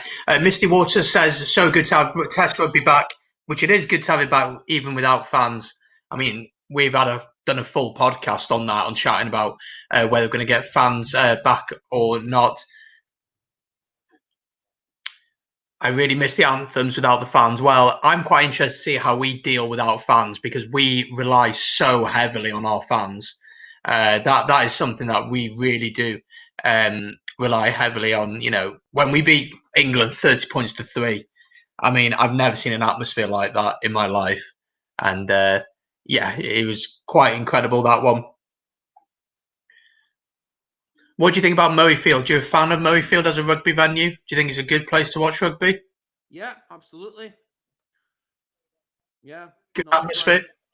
Yeah, no. When it's buzzing, it's buzzing. When it's full, it's fantastic. Yeah, but I mean, it can have its moments in some games when things aren't going so well for Scotland, or when it's just like a sort of bleh moment where it can go quiet. But on the whole, it's not. It's up there with the best of them, I'd say. So yeah, I the TMO. have been. I was going back for the penalty. I have been to the Principality Stadium once. Thoughts? I was half pissed pretty much all the game, so I don't remember. I honestly don't. I only remember bits of the rugby. I don't remember the atmosphere that much because I was drunk most of the game. But no, it was great. It was a great experience. Welsh folk were dead nice as well. Good patter and. Sort of. No, it was. I remember it was a good day out. It was for the Dodgy Weir Cup. I went to see. Oh, okay, yes. Yeah, but like I said, I was pissed most of it. So the atmosphere kind of blew me by a bit. But it was an interesting experience. Wait, was that like a couple of years ago now? Mm-hmm. I went to that game. Yeah. I actually went to that game. Yeah. Well, I was there. I got there really early, and I got tanked up before the kickoff. So you got to know the streets of Cardiff. That's right. Yes. Try for Scotland here. Talk us through it again, Kyle. Off a driving mall. Again. I think it's Fraser Brown again. Maybe who's. Yeah, Fraser Brown again scored. Very simple move off a line out. Set up the mall. Went driving mall. Went over scored. So. A big bonus for you today, the driving mall. Oh yes, we've looked very good at that so far. Obviously, I'm expecting tougher resistance on that next week. But no, it's definitely been a plus point. Definitely has been. I do think, as you said, though, it's important to remember that this is Georgia, and no disrespect to Georgia, they're not playing well, and you have to take into account they haven't played. They've just not played rugby, and I do expect them to get better. And it'll be interesting, for them. Obviously, they've got a very, very tough group in the Nations Autumn Nations Cup with England, Ireland, and Wales. If they were in the same group as Italy, you'd maybe say that this could be really interesting for them. But it's going to be tough. Not just fucking kick one. Hastings having a bit of a tough one, is he? This is already the case that Finn Russell should start next week. I mean, I don't think there's any competition between them, is there? Though there is no competition there. Well, obviously Finn Russell's a much better player. Yeah, You know. absolutely. But it's also Definitely. interesting because Finn doesn't really kick for Racing. It's more Machino who's the kicker for them. So, Yeah. There you go. Dato David with an interesting comment. Khachapuri is Georgia pizza, and do I like it? Well, I've never had it. I love pizza though. sorry, mate. So I've never had it. I've never been to Georgia. If Wales play away to Georgia, I think that'll be an all right, day out for sure. A couple of days anyway. But no, Georgia, pretty disappointing. I've been disappointed. I can't lie. I thought we'd see a lot more from them. I thought the pack would have more of an effect on the game, which sounds quite stereotypical of Georgia, but that is what we come to expect from them. And yet, I don't know. I just have not been that impressed. But hopefully, we can see a little bit more from them in the second half. 50 minutes gone, so 10 minutes of the second half gone. How long do you think until Gregor starts looking at the bench? Do you think? Sooner rather than later, I'd say. Because the game's won, isn't it? The game's won, I 100%. did say 45, 50. I mean, I'd probably say close to 55, but now anyway. But yeah, definitely. Aye. But I was talking. Go on, mate. Sorry. No, I was going to say, but fair, Cornell Dupree's done all right since coming on. But I think I don't know. I think there's better options than him at 8 for next week. Definitely. I was talking while you were off air, and we're talking about how much of an issue would it be that this hasn't really been that much of a test for you going into next week? Are you worried that Wales will play against France, a very strong French team, and you've played against Georgia, and realistically, it has not been a challenge for you? I wouldn't say. I don't know. It's not been a challenge. I mean, there's been Georgia have had their moments. They've kept us out in defence, but I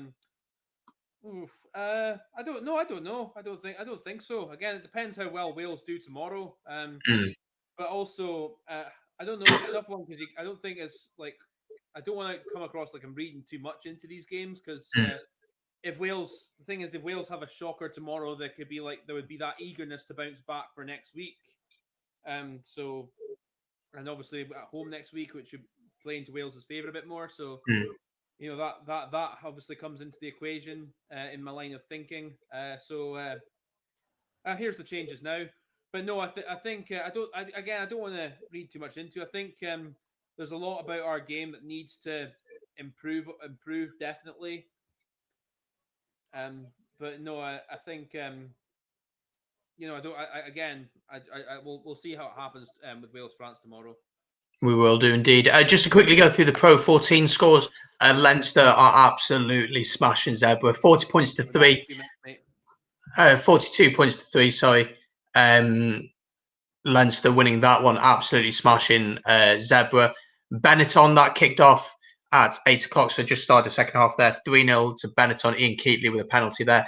Changes coming on for Scotland. Finn Russell is on the pitch. What do you expect from him? How fucked must the Georgian forwards be feeling right now?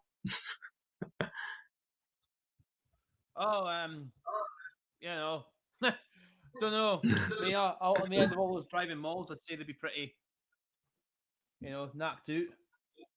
Yeah. No, what's going to be nice though is that Finn Russell could come onto the situation. He doesn't need to save the game. He can just play, enjoy it, show what he's capable of doing. Of course, played for Racing in the final last week as they lost to Exeter, and probably the best European final I've ever seen, to be honest. So, so it was a brilliant game. But yeah, absolutely. No worries. 2 sets. We'll just pull Kyle out for a second. So do I. I wish I could understand Georgian as well. But the changes for Scotland have happened. A couple of changes as well for Georgia. A couple of forwards coming on for them. But yeah.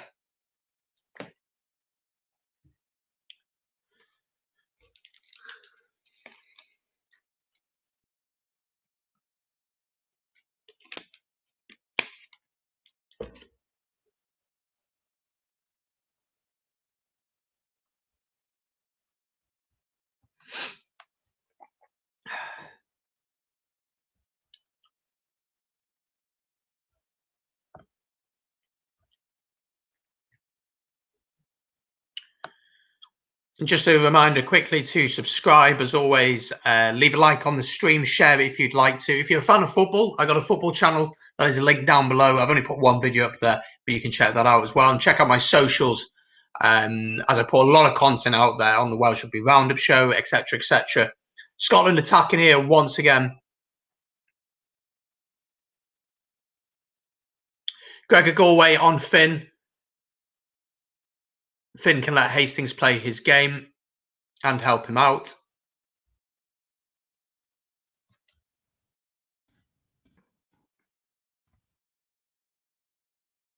Scotland attacking here. Gonna bring Kyle back in here. Right. There he is. Yeah, I can hear you all good. You sound all good. Good. Absolutely. For some reason I don't need my headphones now, but hey ho. There we go. So Finn Russell on the pitch. He's going to have a lot of freedom to play. You excited to see him back in a Scotland shirt after what went? What? Explain to us what happened during the Six Nations. I'd rather not go over it all again, but basically it was a falling out. He breached protocols or something, and then they went away, didn't make up, but now they've made up again. Thank God. So let's move on. Yeah. Can you imagine Hastings taking you into the Autumn Cup?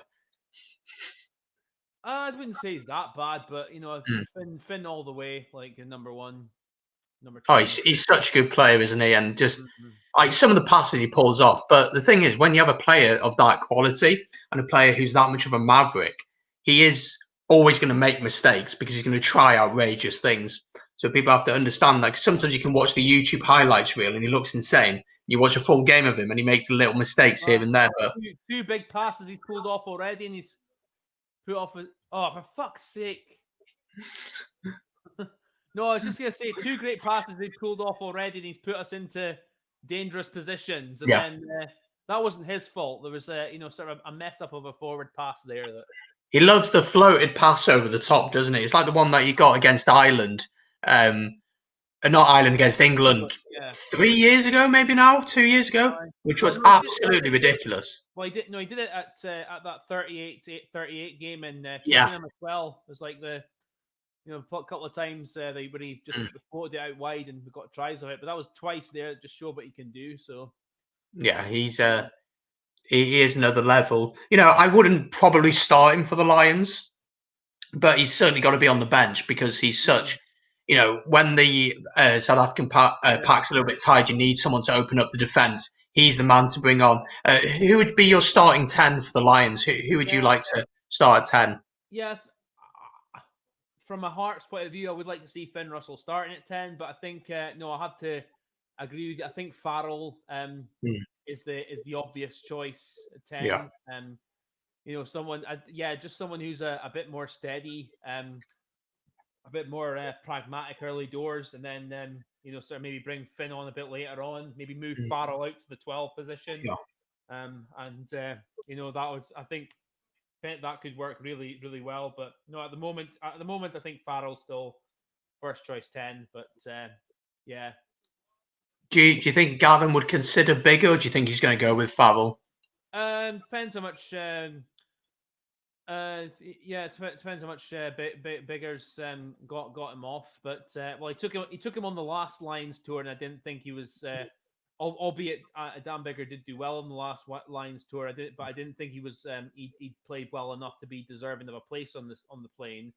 I know there's plenty of Welsh folk who either watching this or know about me will completely disagree with me on that, but that's what I think there. But no, I think again, I think Bigger needs to prove his form, and if he doesn't find his form in the next year or so, and he's not playing for a team that's winning regularly, then I think he's going to be in for he's not going to get his place. Sexton, I think is a bit of an outside chance, but again, age is catching up with him a bit. I think I'm personally of the opinion Ireland should maybe look more towards new ideas from number 10 instead of just the same old again. Yeah, he is. Sexton's now like 34. He's had a few injuries over the past few years. He's 35. 35. Wow. Okay. 36 if he goes on the in the Lions tour. But having said, I know it's a different position, but having said that, Alan Wynne will be if he does go, he'll be 36 as well, I think. So Yeah. 35, 36 as well. So, it's... Yeah, very, very true. That is very true. Talking about Ireland, Italy tomorrow is the game. We have, of course, previewed that on the podcast. But first thoughts on that game tomorrow. What can we expect from that game? Ireland win fairly convincingly, I'd say, as we discussed in the preview. Yeah, we've spoken about Italy already, but there's not much else I can say on it really. So. No, I mean we've spoken about Ireland and Italy already, and let's be honest, it's still just not going to be at the level of Ireland. Of course, so I'll get the team up for the Ireland team up very shortly, and we'll have a look at the Italian team as well. Gone a bit all over the place this game, a few drop balls, things going on. Yeah, but still, Scotland very much in control of this one. What do you want to see from the last 20 minutes now? Do you want to see just go for it, throw the ball about? Is that what you want to see? Yeah, and you got to get a balance. Knowing, hopefully, just keep playing at a quick tempo, but trying to make sure you're, getting the basics right consistently. I mean, the driving maul has worked really well for us. Again, we're using it again here. It looks like, are we going to get a try off it? Yes, we are. Yes. So, go on, talk us through this one then. Again, I like 3 of our previous ones off the driving maul. This time, Stuart McAnally looking like he's the one who's come over the score. Yeah, I think this is where we've absolutely pulverized the Georgians. We've just absolutely destroyed them off the maul. So watch out, Wales. I actually think this is a No, I do. I agree. Because we were talking, of course, about when the game was meant to be played originally, you guys were coming in on form. We had been a very up and down against Ireland. Our defence had been shocking, and I did say to you at the time, I was like, "You're going to come to Cardiff and win." I genuinely believed that at the time. Now, again, we just got to see how tomorrow goes because I really have no idea what to expect from that one.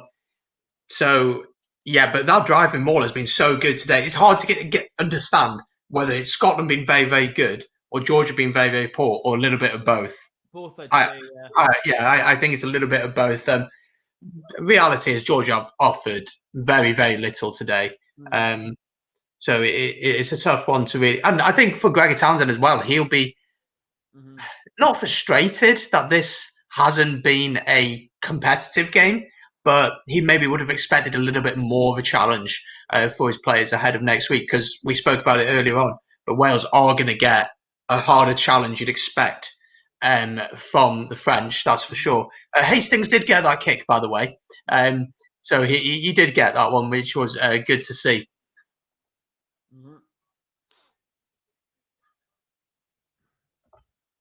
Have to be honest, I love a good rolling maul. As someone who played scrum half when I was a bit younger, yeah, the forwards would never let me have the ball, would they? So I hated them.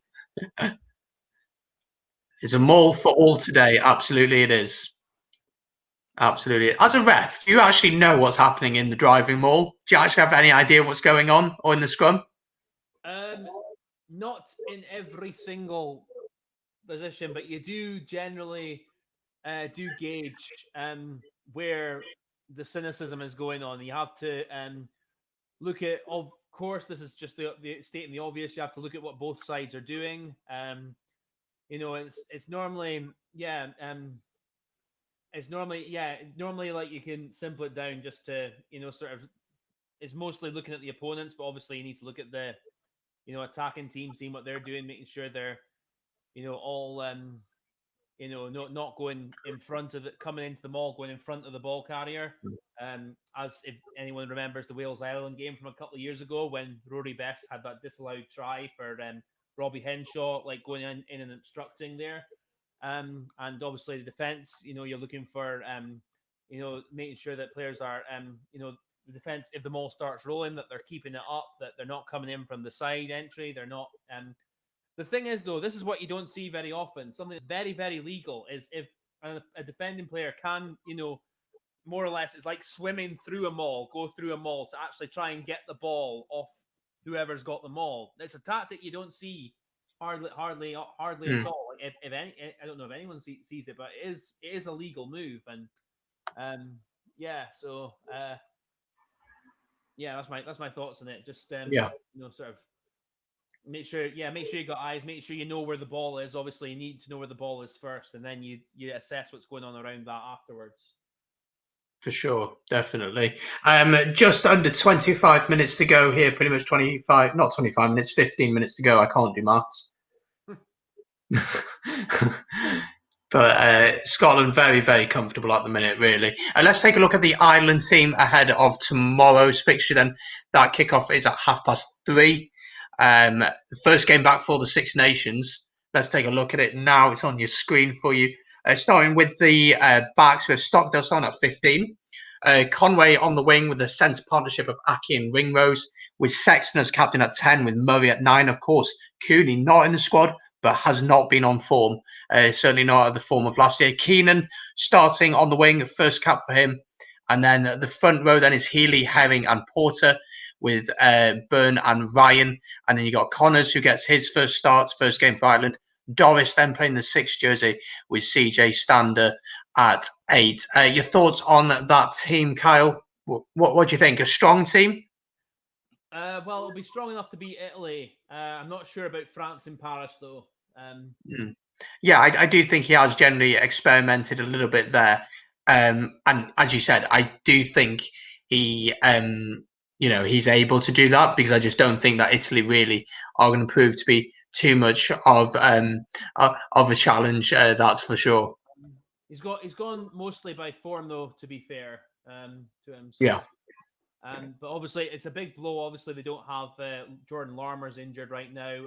Tag Furlong, their tight head prop, pardon me, he's injured right now. So, first choice positions there, they're down at the minute. So, yeah. But I think as we've said, it will be comfortable enough to do the job against Italy. But following week against France in Paris, I'm not so sure. Definitely. Not long to go here now then. What do you want to see from this last 10 minutes? More tries. Couple more driving mauls, by any chance? Don't care. Just get a couple of tries. But I do have I do have a bit of a worry that if we rely too much on the maul in this game, and if Wales manage to stop that next week, then sort of I'm hoping at least we can have the ability to consider. I mean, I know we've got backs who can obviously do the job, but it's about having the patience and the pragmatism, as well as the along with the obviously the flair that you need. So it's indeed. I don't know. I found this game to be an odd one. It's been. I don't know. I feel like. I don't know. I've been so disappointed with Georgia. I can't lie. I've been so disappointed with them. I've really been disappointed with them. Well, I'll try and get the. Go for it, mate. Sorry. Yeah, I got to take into account that again, it's not Georgia's very best team. I mean, again, like fair chunk of them haven't played much in a wee while, so it's a lot to think. I don't think they'll be in good enough shape to compete in the group they're in this Nations Cup thingy, but I think like they will be as a unit. They'll be a lot better than they are today. So yeah, I think Scotland will be as well. I think there's clear signs of rustiness from our part in this game too in a lot of areas. So there's been like little bits where the pass hasn't reached the right man, or just signs of rustiness, something that I wouldn't worry about for Scotland. Is there anyone who stood out this game for you except for the front row? I was gonna say actually, before you mentioned that, I was gonna say Fraser Brown's done well. Before he came on, he's captained well. But I think it'll be Hogg next week. He'll be getting the captaincy back. Yeah. Hamish Watson, he's had a very good game. Anyone else? It's hard to pick, isn't it? It's hard to pick because, again, the game has been one of them games where Scotland have dominated so much. It is hard to pick, isn't it? I mean, Darcy Graham's done well when he's had the opportunity. He took his try really well. I thought quick thinking. Van der Merwe's looked, when he's had the ball in a bit of space, as I said in the preview, he's looked dangerous at times going forward. As we've seen with the try, that his defense is still a bit to be desired, but I think he's no, I think he's not done his cause any much harm at all. Anyone else? No, I think that's more or less it in terms of. Yeah. I think for the last 10 minutes as well, you just want to get through without any injuries. Just, you don't want anything to worry about ahead of next week. I think the only injury doubt looking like it's Matt Fagerson, who went off in the first half, and that's potentially a blow because he's a very good player. But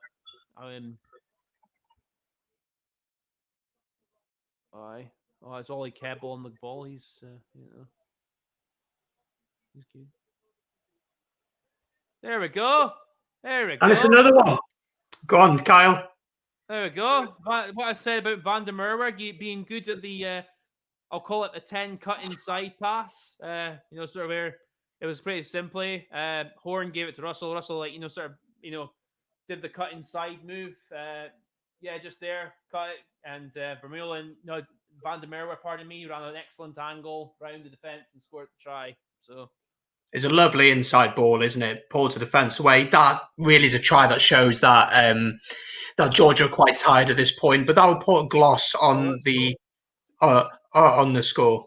Yeah, well, that's what Van der Merwe was very good at. So if I were Wales, that would be one area I'd keep an eye on. Because I think I know, if it's Finn Russell starting next week, I know he won't be doing it consistently because obviously it becomes too predictable, but there will be moments because I'm expecting Van der Merwe to maybe start next week. This is my prediction. I stand to be wrong, of course. I think Van der Merwe will be at 11. I think Maitland will be at 14 with Darcy Graham on the bench. Either that or Maitland at 11 and Darcy Graham at 14, but I at the moment I think it's Van der Merwe and Maitland are going to be the wingers.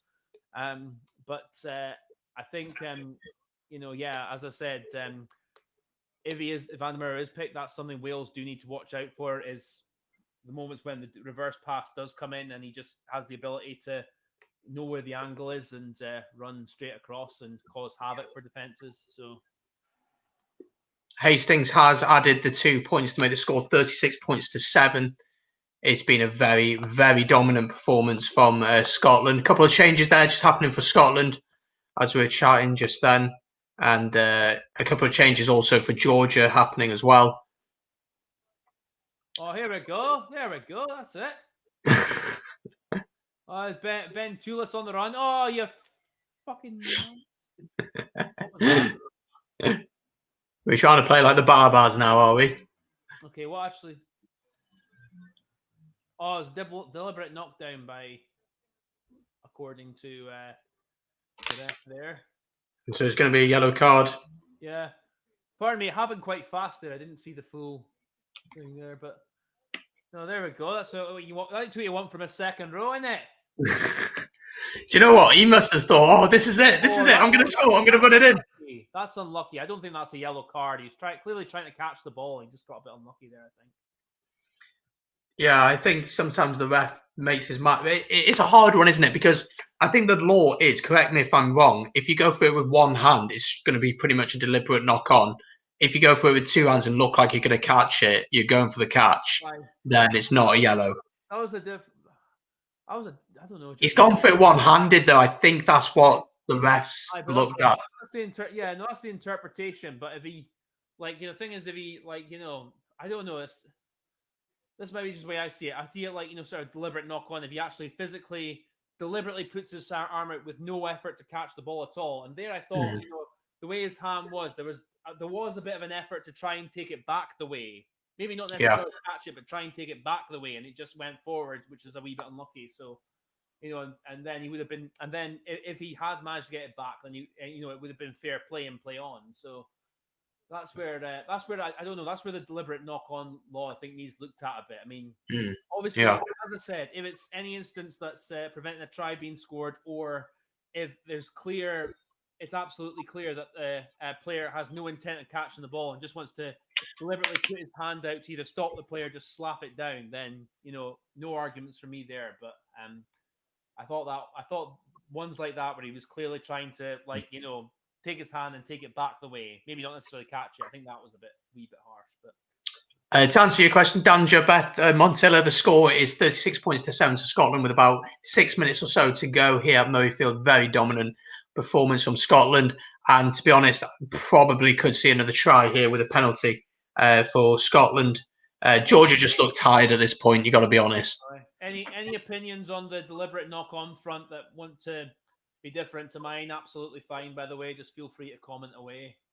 Absolutely, because Kyle isn't always right. Hard to believe, but he isn't always right. Well, all referees. But that's it. There we go. Another try, Kyle. As a Scotsman, talk us through this one. This is try number 6, I believe. 5? 7. Seven. Talk us through it. You wouldn't know it because Adam Hastings' kicking has put the scoreboard down a bit. Yes, another one where we've done well. I mean, to be fair, as I was saying, that's one check box which has seen my approval of this game. The line out has been excellent. But again, we set up the maul, go down the short side, spot there's a bit of a gap there, and Darcy Graham goes over in the corner. Good patient work from the scrum half as well to wait for the run, isn't it? It's good patient work. It's controlled at the back of the driving maul as well. It's a good take in the line out as well. Just looking back at it now, but yeah, your set piece has been very strong. Well, yeah, especially at the line out and the driving mauls, we've really executed them well, which is a plus point. But again, it has to come to consistency, making sure we deliver again next week. Because he's missed again. Both Fraser Brown and Stuart McAnally, sort of very good rugby players, but their throwing can sometimes often be inconsistent, to be polite about it. So they need to make sure next week it's at the very least 80-90% against Wales.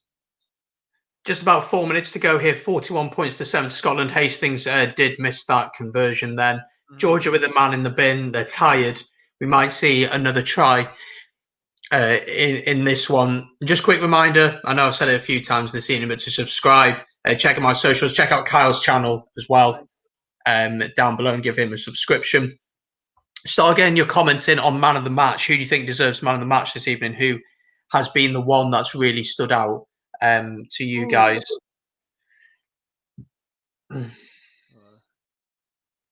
I was just gonna. I'd say Darcy Graham personally. Really? Yeah, no, I think he's been good. No, I think he's been good, but I thought you'd look at maybe someone from the forwards. Like I think Fraser Brown's been very good, got a couple of tries, but also led very well. Scott Cummins been good, had a good game as well. So he went off. Ben Toulis. I don't think Ben Toulis will be our starter for next week, but he's done his cause not much harm at all. I think Darcy Graham, like when he's had the opportunity, got to remember, we've fucked the line out up there. Pardon me. We've got to remember Darcy Graham, completely different position from the forwards, and how man of the match is judged. I think there's dubious in rugby because backs and forwards roles very different, but Darcy Graham's been absolutely excellent when he's had the chance. I think so. I'd personally put him as man of the match. I think there's been a lot of standout performances. Yeah, Darcy Graham has shown that he is absolutely a quality player. Excellent as well. Hamish Watson. The thing I like about Hamish Watson, he does a lot in the loose, but he does also a lot that you don't notice. He does a lot of the dirty work. That's why I rate Navidi so highly for us. It's because he does a lot of the work that is needed to be done, but not everyone recognises it and sees it. And it makes such a difference in the game. It's like Warburton. He did so much work, and he might just be slowing the ball that little bit down or making that one tackle and just doing that work that's necessary to be done. Not taking the glory for anything, but just getting the game done. Looking at possession stats, it's just come up on the screen a few minutes ago. 69% possession to Scotland. Pretty much summarises this game. Scotland have absolutely dominated. Just under 2 minutes to go now here at Murrayfield. I'm sure Georgia will be pretty tired after this one. And what would you say are the positives to take into next week? And is there anything that you think needs to be worked on a little bit ahead of the game against Wales? Positives, of course, the how the line-out's gone until that last throw just there. The maul as well. I think we've shown we've got a real weapon there. The pack for the most part has have done the job very well. Especially Rory Sutherland, our loose head props, but he's become a very accomplished scrummager and definitely our first choice number one at the moment. Obviously, I think Darcy Graham's performance has been good. Van der Merwe, when he's in attack, has been good. And obviously with Finn Russell coming on, he's shown. Oh, here we go. Here we go. Here we are. There we go. It's try number 8. What's happened? Blair Kinghorn there. Game's gone, but hit him, scare him. Went for a run, kick through. Georgian's clearly tired there. They had the advantage, didn't they? Kick over the top. Oh my gosh! What a clanger! What a clanger! Kick through the fullback. Yeah, the fullback, so just went to misjudge the ball, and Kinghorn did very well there. So. Absolutely, and they're probably not quite going to get the 50 points, but still. Good hands from Russell and Hastings there as well. Georgia are just tired at this point, but it's good awareness from Kinghorn, but the fullback really needs to either put boots a ball there or catch it or just do something with it. But Kinghorn, good skills from Kinghorn. I think he just misjudged the bounce of the ball, which can happen, but I think if that was in I don't know, the second minute or that, he would have judged it a lot better, or if he didn't. So there we go. Yeah, and Hastings has added the extra 2s to make it 48 points to 7. Pretty much once George kicked this one off, the clock will be red. It'll be interesting to see whether Scotland go for that final try. Anything that you'd like the team to work on ahead of next week, or is it difficult to pick things out because of the opposition and how the game's gone? I think just more consistency, less, cut down the errors, be a bit more patient in attack as well. That's the final whistle. There we go. Scotland winning that one. Yeah, and not, again, if there's moments when we're in the opposition's 22, not try to force the play. Just, sometimes it's not the most attractive. Sometimes you do just need to keep going through the phases and just, let the gaps open up themselves rather than just trying to force the gaps, if you know what I mean. Yeah. That's something we need to definitely work on, and which, to be fair, I think we have improved on this year.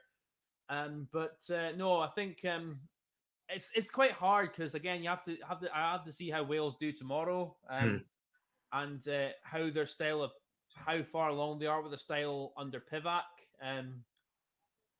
So I think I still put, because it's in Cardiff, I still put Wales as favourites, but difficult to gauge. I mean, yeah, it's difficult because obviously Wales haven't played yet. They're playing against France. We will quickly have a look at the French team now, just before we go off, because we won't get a chance to do it before tomorrow night's stream. But this is the Scotland. Oh, fucking hell. This is the France team for you.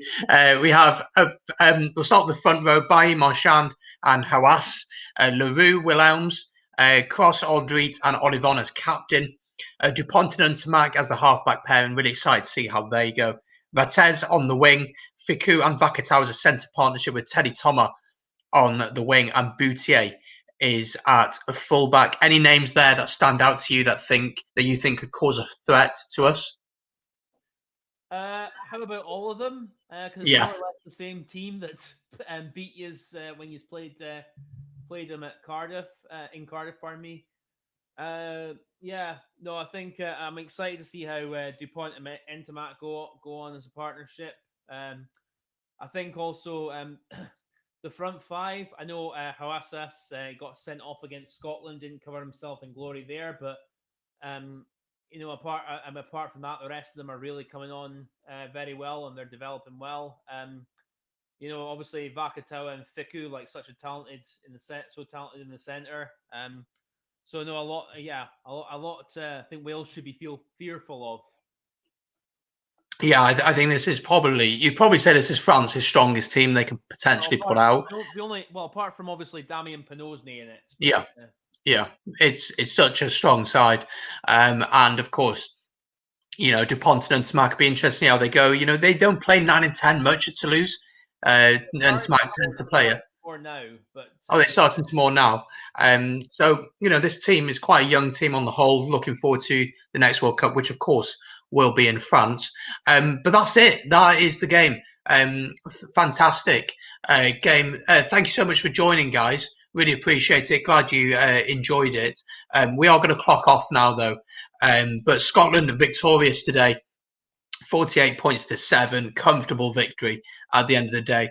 Just before you go, make sure to like and subscribe. Check out all our socials. Check out Kyle's channel. It's been an absolute pleasure having you on here once again. So thank you so much for joining.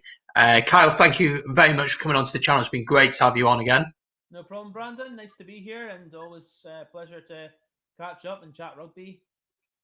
Absolutely. All right, guys, we're going to clock off now. But yeah, thank you so much for joining. And join us tomorrow for the Wales game. Stream will be starting about 7:45 with game kicking off at 8 o'clock here. And I'll be chatting rugby with you guys once again. So we'll catch you in a bit.